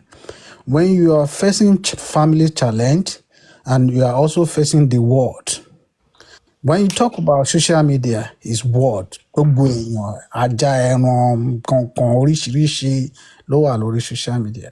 Do you understand? A kàn fi àwọ̀ èèyàn bójú ni. A ní àwọn tó ń panijáyé ń bí tó jẹ́ I don't want to say àwọn high assassin, àwọn money ritual, oríṣiríṣi èèyàn ló kún bí. But a máa ń wá in form of human being láti wá ṣèbàjẹ́ ara wa ni. I have nothing to say about Mohbad's death, whatever. Ọmọ tó ti kú, ó dẹ̀ ti lọ sùn. Àwọn alákan dára wa láàmú for me. But ó gbogbo ẹ̀ wà lọ́wọ́ Ọlọ́run. Gẹ́gẹ́. But my sister in my yín ni màá bá sọ̀rọ̀. You see, mọ́mì tó wá lẹ́ẹ̀kan ẹ̀ wọ́n ní pé tó bá lógun ó ní àbí báwo náà ṣe pòwe yẹn. Ológun máa ń dojú tó bá lórúkọ ológun ló máa ń dojú tó ẹyẹ. You see, I think you have a good heart in sense that kí àwọn family kan máa turn back against yàn kí wọ́n sì fẹ́ máa tún máa ṣe nǹkan gidi fún wọn. You see, that alone. That is my weakness. That alone will keep moving you to the greater height. Like ibi tí expect pé lè dé, you get there. Ó dá kí wọ́n máa ṣàánú, kí wọ́n dẹ̀ ní good mindset. And you see, ní diaspora, I'll say in diaspora, a lot of people are going through mental health situation, even within the family circle, níbí ọkọ ni ìyàwó ni ọmọ ni o, àwọn téèyàn ń tọ́jú, being a nurse, doctors, àwọn tó ń ṣe care job, everybody in face, even bills and all of that, everybody in face the challenges. Not to talk of kéèyàn tó wá máa face ogun ìdílé náà, kéèyàn tó wá tó máa face ogun social media náà. I think for me, what I would advise you just to, keep mute in some certain ways, tí ẹ bá ti mọ̀ pé ó ti máa affect àwọn ọmọ tí àwọn ọmọ lèmi sọ̀rọ̀ nípa yìí o. Because sí bàbá ẹ̀yin ẹ wo nǹkan tí ẹ̀ ń sọ nípa mọ́mì yín nígbà yẹn, òun ló affect yín sìn. You understand? Wọ́n ní tí orí bá ti wọ́ mọ̀ ọrùn gan ò lè straight. Ṣé get? So tí nǹkan tó bá ti affect yín sìn, the future reference possibility wà kó ní impact lára àwọn ọmọ náà. So you just have to be determined and be focused and face your family. You understand? Face your family, ọkọ, ọmọ, those are your family. Àwọn ọmọ tí yín, àwọn family. Ẹni tó lọ́n bá rán yín sí kẹṣàánú fún. Mo ti face àwọn ọmọ mi. Mọ nǹkan tó ṣẹlẹ̀ kú. Mo sá state yẹn 10 years ni mo fi gbé bẹ̀. Mo sá kúrò ń bẹ̀ fún wọn ni. Mo fi bẹ́lẹ̀ fún wọn ṣẹ́gẹ́t nígbà tó ti gba ìbọ̀dé tó ti mú ìyá Wùnmí sọ́dọ̀ tó ti go against mi tí ìyá Wùnmí àtàbúrò bàbá mi àti Wùnmí tó ń feed blogger ṣẹ́gẹ́t. mo fi state yẹn lẹ̀ nǹkan tó pa mí lẹ́kún lánàá yẹn step sister mi tí mo mú wọlé and I hate calling her my step sister. She's my sister. I put the word step kẹ́lẹ̀ mọ̀ nǹkan tí mo sọ ni.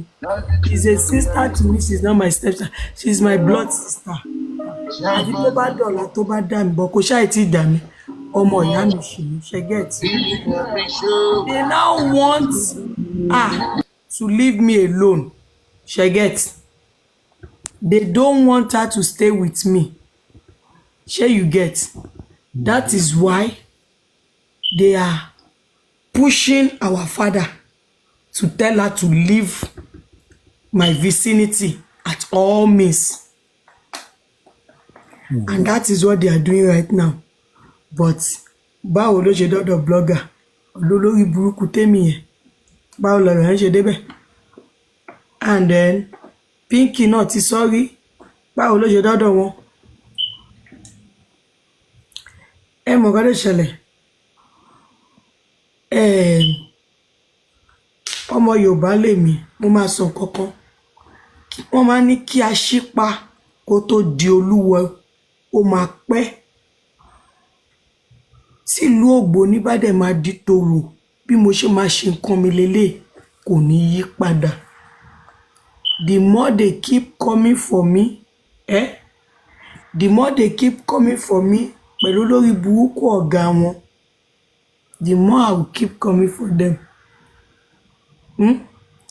Orí ò ní dìrù Wúnmi Aṣanalẹ́kí wàláì mi ní dákẹ́ fún ẹ tún lọ pọ̀ sí mi ní dákẹ́ fún ẹ and any of this has nothing to do with my kids. That's not my kids doesn't even know them. My kids does not know them. Ọmọ mi ò lè rí ẹ̀sìn kan dá ẹ mọ̀ mọ́ bóyá Jordan sì lè dá ẹ mọ̀. Ọmọ mi ò lè rí ìyá mi kan dá ìyá mi mọ̀ Jordan gan lè dá ìyá mi mọ̀ àwọn lè rí wọn kan dá wọn mọ̀. Bàbá mi it is well kò ní gàgà tó fẹ́ ṣe fáwọn ọmọ mi ṣé tó ń ṣẹlẹ̀ lọ́wọ́ yìí ẹ̀yẹn fàgbọ́nlẹ̀ fún mi kọ́. This phase will pass. I know that this phase is gonna pass but then the future will take care of itself. So God is your strength. And ó ní ìfẹ́yìn ni Àdìsá ṣé gbogbo nǹkan ìṣó ní ìṣá. No, not at all. Ó ti wà tipẹ́tipẹ́. Máa nà mí tí gbogbo ara mi máa bẹ̀. Àbí bẹ́ẹ̀ kọ́. So nǹkan tí mo kàn fẹ́ sáré in order to just conclude ṣẹ́rí ọ̀rọ̀ mental health tí mò ń sọ yẹn téèyàn bá ń go through trauma you understand me ẹni tó go through trauma yẹn tó bá tún attack ẹ ó máa wà hyper ni ẹ ti understand ó máa wà hyper á máa ṣe nǹkan tó ń fẹ́ nǹkan burúkú ló máa ṣẹlẹ̀ ẹ ti understand ó dàbí ṣé mo when you say you're a nurse ẹ̀yin kọ́ mò ń sọ àwọn èèyàn tó wà ní most people àmàrà àwọn tó jẹ́ nurse bíi náà tó jẹ́ doctor tó wà into medical lane and àwọn tó ń ṣe carer náà ṣe rí àwọn ọmọ tí àwọn tó ń tọ́jú àwọn tí ó ní challenges yẹn tí ẹ ó dà pé ọmọ tí ò gbọ́ràn tí ò lè sọ̀rọ̀ ni you understand tó wá ń fọwọ́ describe nǹkan tẹ́ ẹ̀ wá tètè dá lò possibility wà kó là nǹkan mọ́ yín lórí o. No be lie. ẹ ti understand so most people understand nǹkan tó ń pè mental health àwọn ti torture woman yìí brain emo nǹkan kan when you think about it ẹ ti rí pé there's something wrong somewhere bóyá láti kékeré ni o bóyá middle of the bóyá ìgbà tó ń dàgbà bọ̀ ni o bóyá nǹkan kan ṣẹlẹ̀ but people don't really understand that so wọ́n dẹ̀ ni ẹni tí tíjà ò bá dé bá olóńpẹ̀ rẹ̀ lọ́kùnrin àbí báwo náà yẹn ń sọ yẹn so tí ó bá ti ṣẹlẹ̀ síyàn rí ẹ̀yìn yẹn á ṣàmọ̀ pé wow so nǹkan tẹ́ni face lélẹ̀ kí ni ẹ máa ń pa ẹlòmíì àwọn tó ń lọ hàn gara wọn tó ń jump sínú omi yẹn ẹ mọ nǹkan tó fà á ni ẹlòmíì akàn ronú akàn ṣe nǹkan tí so people. ọkú tí n bá rò lọ tí n bá rò bọ̀ máa sọ fúnra pé kàrí mọ́ ìyá tí wò fẹ́ dúró jẹ yẹn ọlọ́run máa yẹ káwọn ọmọ ẹ jẹ bí tí máa rò sí nìyẹn. So you need good people around you. That's all I was saying. Good people around you. I want And that's to, just it. that's it. That's it. Yeah. So, but I'll keep Thank you, that. sir. Thank you, sir. All right. So, Yeah, please, before we go on, there is something that happened. We are all here for J4 Lafimorawa. And Mohbad went through something like this, believing he had so many friends, not knowing their enemy, they are his enemies. He sang a song, and it's pertaining to what we are going through right now. Please, Mommy J, let's have a musical break. Please, ẹ gbé orin yẹn sókè, ẹ jẹ́ ká gbọ́. Listen to the lyrics very well. That's the truth and reality. Everywhere I go, shine. Please, láti bẹ̀rẹ̀, ẹ jọ̀ọ́, ẹ tún play láti bẹ̀rẹ̀, repeat it.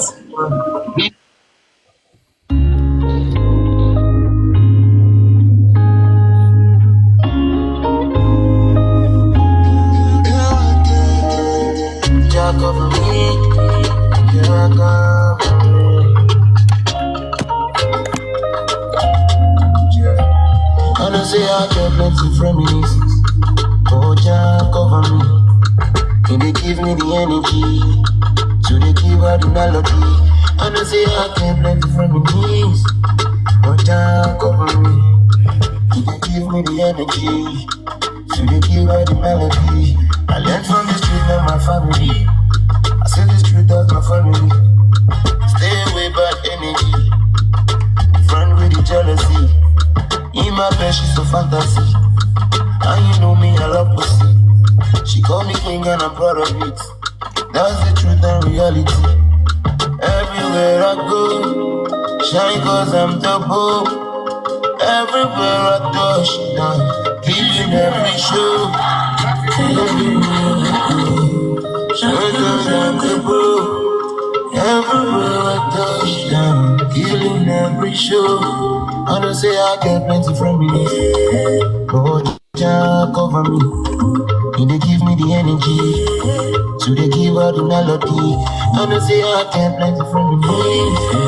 Oh, Jah cover me. And they give me the energy. So they give her the melody.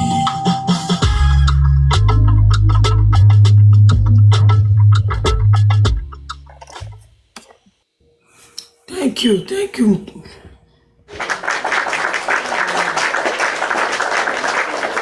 So, like I said, let's not make this show about myself. So, any other question, question, I'm off today. Today's my day off. Do you have any questions? Mr. Mario, are you there? Ẹja àwọn tó bá ti sọ̀rọ̀ ní ẹjẹ́ má bínú ẹ̀ lè bá wa lọ sísàlẹ̀ so others can come up too.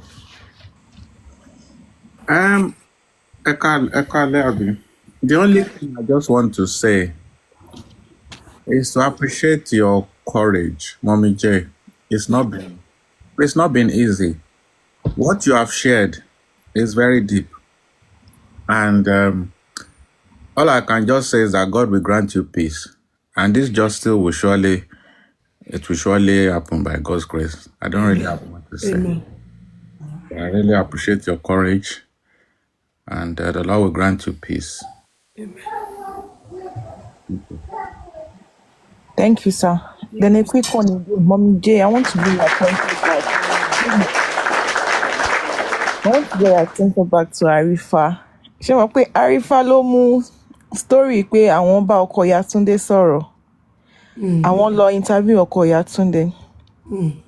Ọkọ Yàtúndé ló sọ fáwọn pé wọ́n ní ẹ fẹ́ yá owó Liam ní ìjà fi ṣẹlẹ̀ láàrin ẹ̀yin àti Wùmí. This same Arifa ló sọ pé kí ọba kan kó dá omi ogun kaná. Bóyá rọ ni Bẹ́ẹ̀ ni òun fẹ́ fọwọ́ ba omi ogun. Ìgbà tó bá dáná omi ogun, Arifa ló bọ́ síta tó ní ìdọ̀bálẹ̀ mi rèé o, ẹ dákun ẹ dáríjì mi. So now kí ni assurance pé Arifa gan sọ òótọ́ kì í ṣe pé show tarifa fẹ́ ṣe ló fi gbé ọ̀rọ̀ yẹn kalẹ̀ kó lè fi ní engagement and viewers lórí platform. Mo bá Arifa sọ̀rọ̀. After the interview. Mo bá sọ̀rọ̀. Okay, explain fún wa ìjọ. Mo bá sọ̀rọ̀. Ó dẹ̀ júwe ilé wọn. Ó júwe ọkọ Yàtúndé bó ṣe rí. Ó dẹ̀ júwe ilé wọn. Ibi tó lọ gangan. Ni mo ṣe mọ̀ pé ọkọ Yàtúndé ni.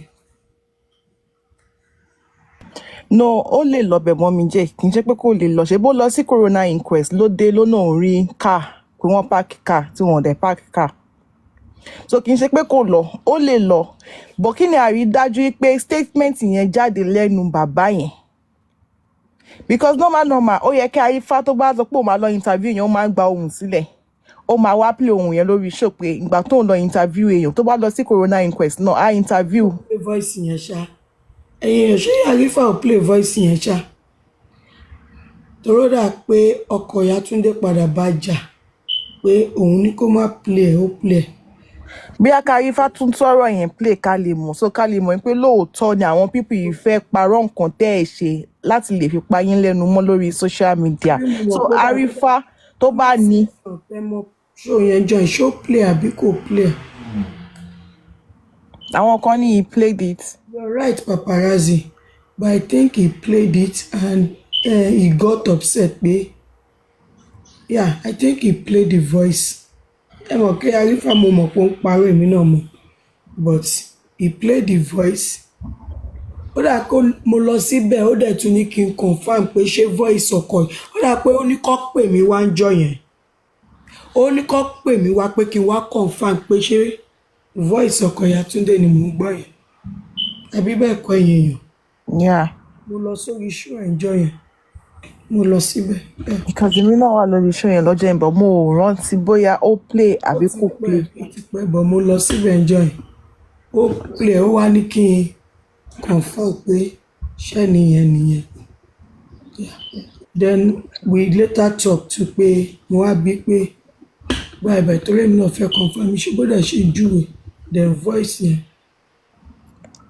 Okay, then regarding this Adura Yomi and Damola issue too, voice note ni àwọn tí wọ́n ti gbọ́ wọ́n request fún pé kẹ́pìlì ẹ̀ káwọn lè rí àṣírí pé lóòótọ́ Damola fẹnu ara ẹ̀ jẹ́wọ́ ó confess pé òun kì í ṣàdúrà ló send message sí Mr. Yomi Fabiyi òun tóun jẹ́ ọ̀rẹ́ Mohbad lòun gbàbọ̀dé lòun lọ send message sí Yomi Fabiyi nínú voice yàrá rí pé ìyá Mohbad ló ń confam ló ń jẹ́wọ́ fún tí ìyá Mohbad ń gba ohun ẹ̀ sílẹ̀ so bí akẹ́tún play káwọn èèyàn tún gbọ́. mo sọ pé ìyá Mohbad ni o ibi tí. bọ́ ohun ìyá Mohbad la gbọ́. wọ́n ṣe báwo lẹ ṣe wá mọ̀ pé òun ló gbà á sílẹ̀. ok fine ẹ jẹ́ kí n take it back a gbọ́ ohun ìyá Mohbad àti Damola nínú voice yẹn. ìyá Mohbad ló gbóhùn sílẹ̀. kì í ṣe ìyá Mohbad ló gbóhùn sílẹ̀. Damola náà màmá ẹni tó gbóhùn sílẹ̀. Iṣẹ́ tèmi nìyẹn ṣóyè yín iṣẹ́ mi nìyẹn. ìyá Mohbad báwo ṣé ìyá Mohbad tí ò mọ wọ́n yín rìkọ́dù. tó ẹ bá wa rí bẹ́ẹ̀ kí àwọn èèyàn tún padà gbọ́ kán lè rí òótọ́ ọ̀rọ̀.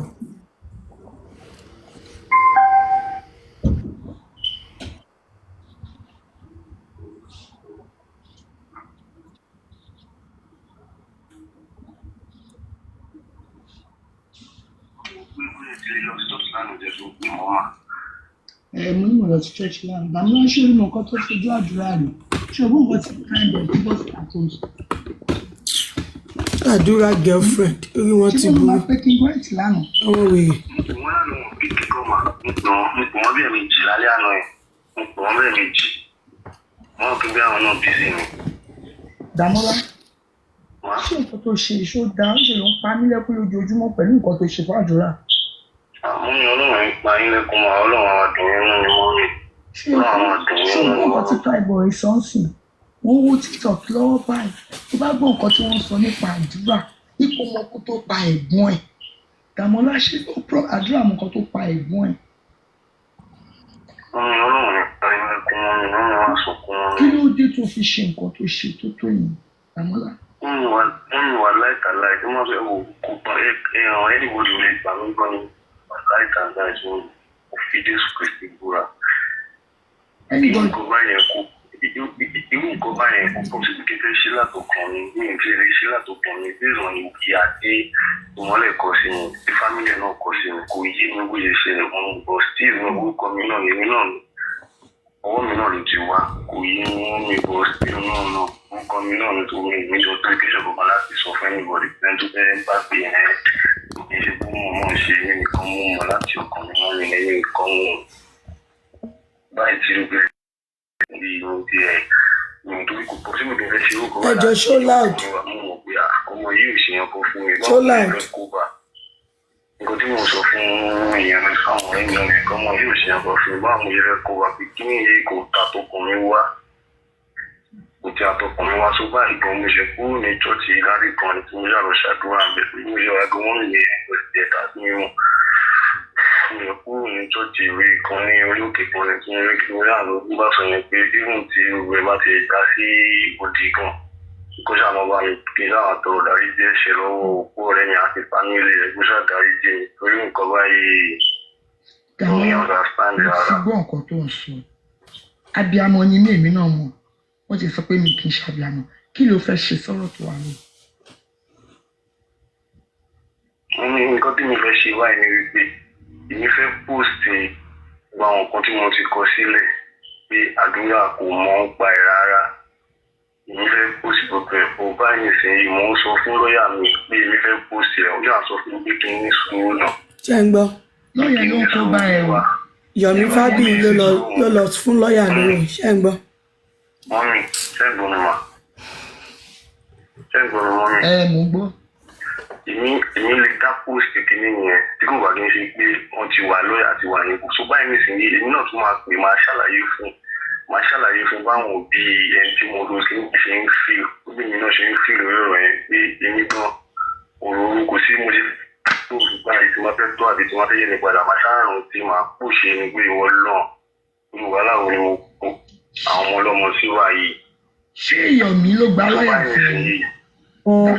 fún mi o. ẹ̀yin tẹ́ ẹ dáwọ́ lọ́ọ̀yà fún Yomi ṣé ń gbọ́ Yomi ò gba lọ́ọ̀yà kankan o ó sanwó yín sókè ni. rárá o ọjọ́ ta wà ní kóòtù yẹn. ẹ máa gbọ́ o. òye kan wá tó sọ pé ṣé mi kàmú lámú sọ pé yẹn pé kí ló ṣẹlẹ̀ ó sọ pé yàtọ̀dọ̀ Yomi fún ẹ̀ lọ́wọ́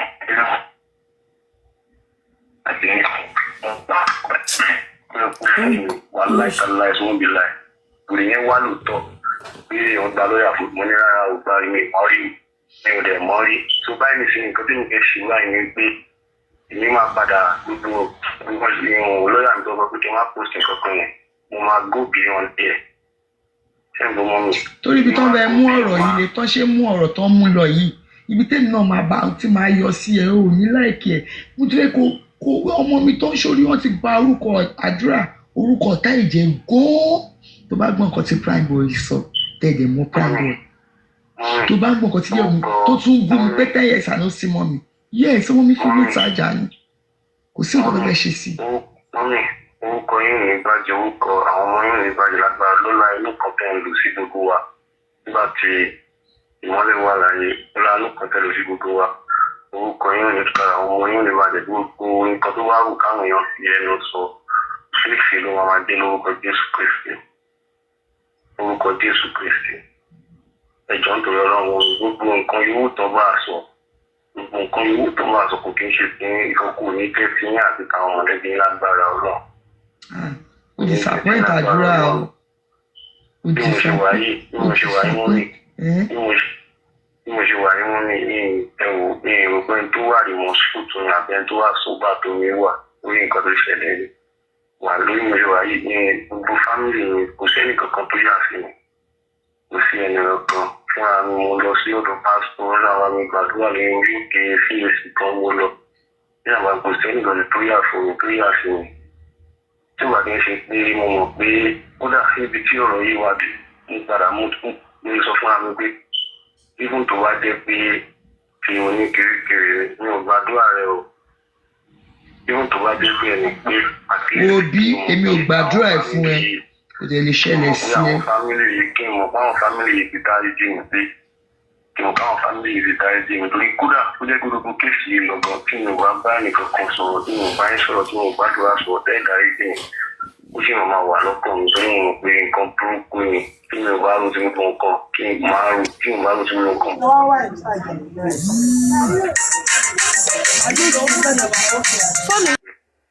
pé kò fi àjẹ́ ní kò fi nǹkan kan ní wá lára bí mo ṣe wà báyìí mo sọ nǹkan lọ lánàá mà ẹjọ́ tó lọ lọ́wọ́ rẹ̀ láti inú ọkùnrin tó bá wá láti inú ọkùnrin fẹ́ rí lórí ọ̀rọ̀ pé máa post wà láìka láì small delay fún ara mi báyìí máa post ní wọn pé lọ́yà mi lálẹ́ aṣàlàyé fún wọn pé kí ni àwọn ọ̀rùn ìṣẹ̀lẹ̀ tí máa post tó máa dẹ́rẹ́ nǹkan gidi sọ ìyẹn máa post fún ara mi tó wá fẹ́ ṣẹlẹ̀ gan kó ṣẹlẹ̀ máa ṣàmọ̀ wípé ìyẹn lásán ojú tó evidence láti máa fi kí wèrè Yomi Fabiyi rí pé tó yà ṣe nǹkan ṣàṣe sọ̀rọ̀ ẹjọ́ dẹ̀ tí wà Damola ní mo fẹ́ court. bí ẹ lè rọ̀rọ̀ kan ṣé orí kò sí nǹkan tó máa ṣe ẹ kọ́kọ́ dìyẹn ni nítorí pé ò jẹ́wọ́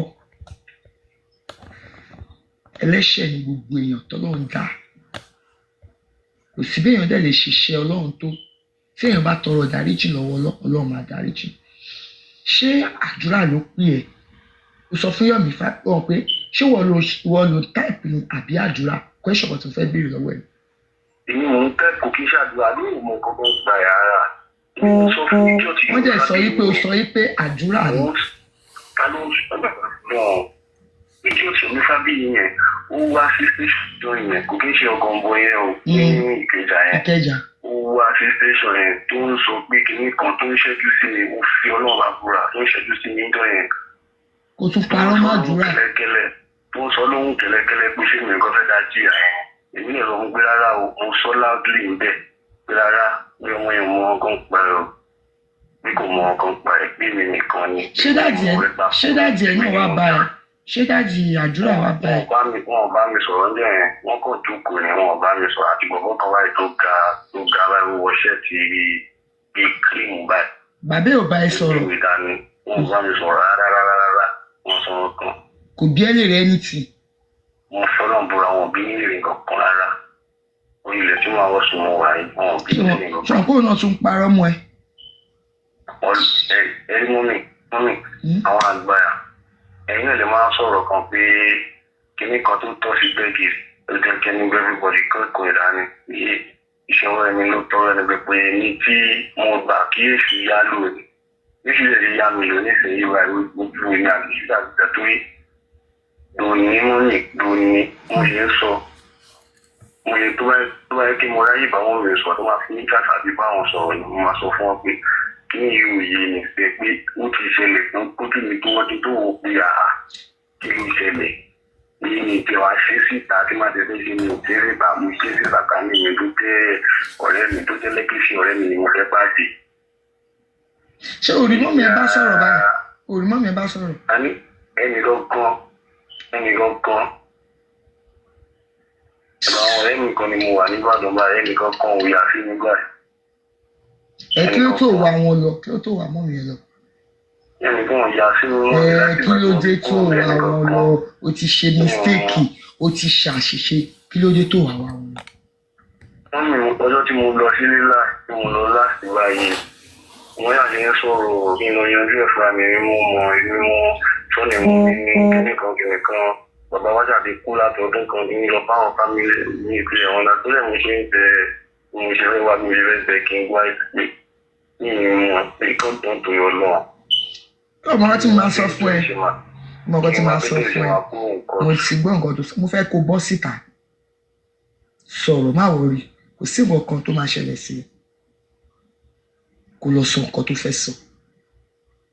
sórí Yomi Fabiyi tó o bá ṣọ́ra òun ló máa rán ẹ lọ sẹ́wọ̀n o òun ló rán bàbá Ìjẹ̀ṣà lọ sẹ́wọ̀n o bó ṣe máa ń ṣorí burúkú ẹ̀ nìyẹn o gbogbo èèyàn mọ̀ ẹ́ pé. ní ìṣòwò ayé wọn ò lẹ́nì kankan fún tí ìlú àgbèrè kò ti kú àgbèrè báyìí sí i àwọn àgbà wọn sọ pé tó ọmọdé wa pé kù yóò dàjẹ́ ló wà pẹ̀lú ayé dàjẹ́. olóhùn pé kí n gbọ́ ẹ̀ tí wọ́n gbé. nípa òdìrẹ́ wà ní ìrẹ́jọ́ kan fún ìpò wọn lálẹ́ àná alẹ́ ìgbà ní ìsìn máa kàn kó sí mẹ́sẹ̀jì dìfẹ́ǹsì sí wàsá. mo ti béèrè lọ́wọ́ wọn ní àwọn ò rí kọ́ ẹ̀. mo pè wọ́n. wọn ò sí àráǹdì gan mo ti béèrè lọ́wọ́ wọn ní àwọn ò rí kọ́ ẹ̀. mo pè wọ́n lálẹ́ àná mo pè wọ́n báyìí sọ̀rọ̀ tó yẹn mo pè wọ́n alẹ́ ìsìn máa kàn kó sí mẹ́sẹ̀jì dìfẹ́ǹsì sí wọn wàsá pé mo máa ṣe irú nǹkan tó fẹ́ mo máa post ẹ̀ nígbà nǹkan tó fẹ́ máa post ẹ̀. no kì í ṣe nǹkan tí wọ́n fẹ́ kì í ṣe bí àgùn nǹkan tó fẹ́ wọ́n ní kó lọ ṣe nǹkan tó yẹ kó ṣe ráìtì. náà ni nǹkan tí màá ṣe náà nìyẹn tí màá rí post ìkànnì yẹn. tó bá rí bó ṣe ń sọ̀rọ̀ sí àdúrà àti èmi tó bá rí èmi wọn rí pé wọn ò lè mẹ́mi o bá bí mo máa gbà.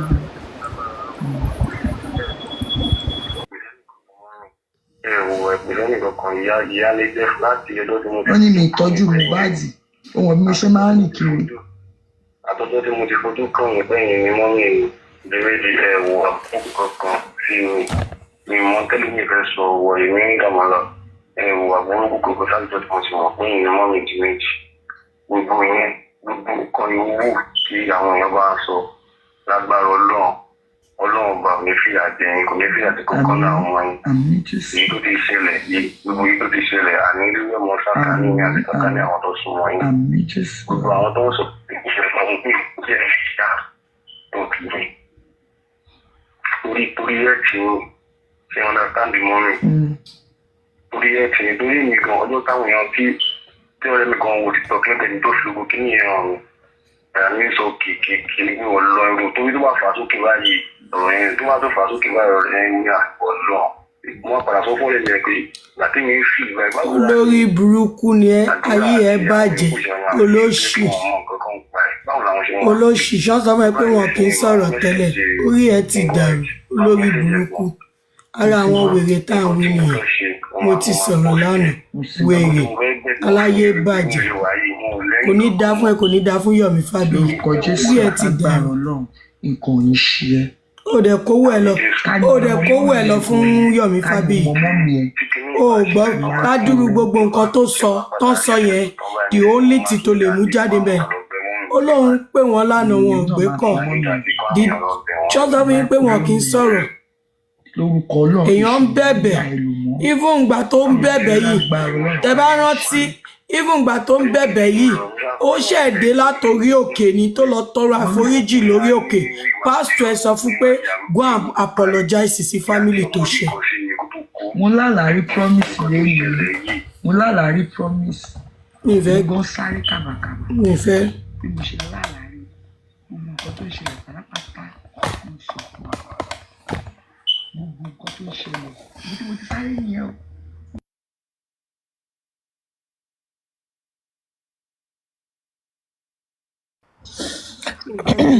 Okay, mom. ẹ má bínú good at so ẹlẹ́ẹ̀kejì tí mo play ẹ̀ lélẹ̀ and reason tí mo ṣe play ẹ̀ ni pé I told you guys there is evidence too pé Yomi ń parọ́ ni àdúrà kan ló bá Mohbad sọ̀rọ̀ àbí bẹ́ẹ̀ kọ́ Yomi fi yín number one Yomi fi yín make owó number two Yomi while away time yín number three ó dá justice rú mọ́ yín lọ́wọ́ number four Yomi jẹ lọ láàrin yín ó make owó ó dẹ̀ achieve amen ó fi tún ayé tiẹ̀ ṣe mo pariwo títí ẹ gbọ́ tẹ́ ẹ bá sọ pé wà stage wàhálà lé ayé yín nìyẹn but let me tell you something where is that Yomi Fabiyi today ibo ló gbé yín dé ibo ni Yomi Fabiyi gbé yín dé and this guy said something ó ní látijọ́ tóun ti mọ ìyá Mohbad pé ìyá promise yín ó ní ìyá Mohbad ò hùwà burúkú sáwọn rí ó ní she has always been a good mother get tí ìyá tèmi bá padà wá bí ìyá Mohbad ṣe padà wá tó wá ń ṣàtúnṣe I will be the happiest person on earth. I will not care of that 10 years and no see mommy. I will embrace her tó padà wá tó ṣàtúnṣe bíi ti ìyá Mohbad kíkú tó dé. O gbọ́ bí tó ti sọ pé mo pò lórí burúkú ni ṣé o gbọ́ tí mo sọ̀rọ̀ bí ọdún làwọn bí ni. O gbọ́ bí tó ti sọ pé kò ń ṣàdúrà ló chàtì Yomi Fabiyi. O gbọ́ bẹ́ẹ̀ yẹn. O gbọ́ bí tó sọ pé Yomi Fabiyi ń ṣẹ́jú sóhun. O gbọ́ bí tó ti sọ pé Yomi Fabiyi sọ fóun pé ṣóhun nìkan lòun máa dá jẹ̀yà yẹn. O gbọ́ gbogbo bẹ̀ yẹn. Ó ní òun pé King White lánàá King White ò gbé kọ́ òun bóyá busy òun á pè wọ́n tàbí kóun send message padà ó wá náà tí ń sọ bẹ́ẹ̀ kò ní dá fún gbogbo yín ó mo tún play yẹn o. Good at mo ti tún play o. nǹkan tẹ́mi náà fẹ́ béèrè náà létí sọ̀rọ̀ lórí ẹ̀ because I wanted to ask pé ṣé after àgbà tí wọ́n parí case ní station everything ti sort out ní Damola reach out tó fi jẹ́wọ́. It was ẹ padà sígbà tí mo sọ fún yín pé evidence wà ńlẹ̀ o evidence wà ńlẹ̀ o evidence wà ńlẹ̀ o ṣé mo kó ti pẹ́ gan tí mo ti máa sọ. Gbogbo àti yọ̀ mi ń gbowó left and right tí mò ń jà síta gbogbo gbà yẹn ni ṣe get. because bí ìyá Mohbad ṣe quiet nínú fídíò yẹn tọkọ ń sọ̀rọ̀ jẹ́ ń tirẹ̀ ni pé nǹkan táwọn.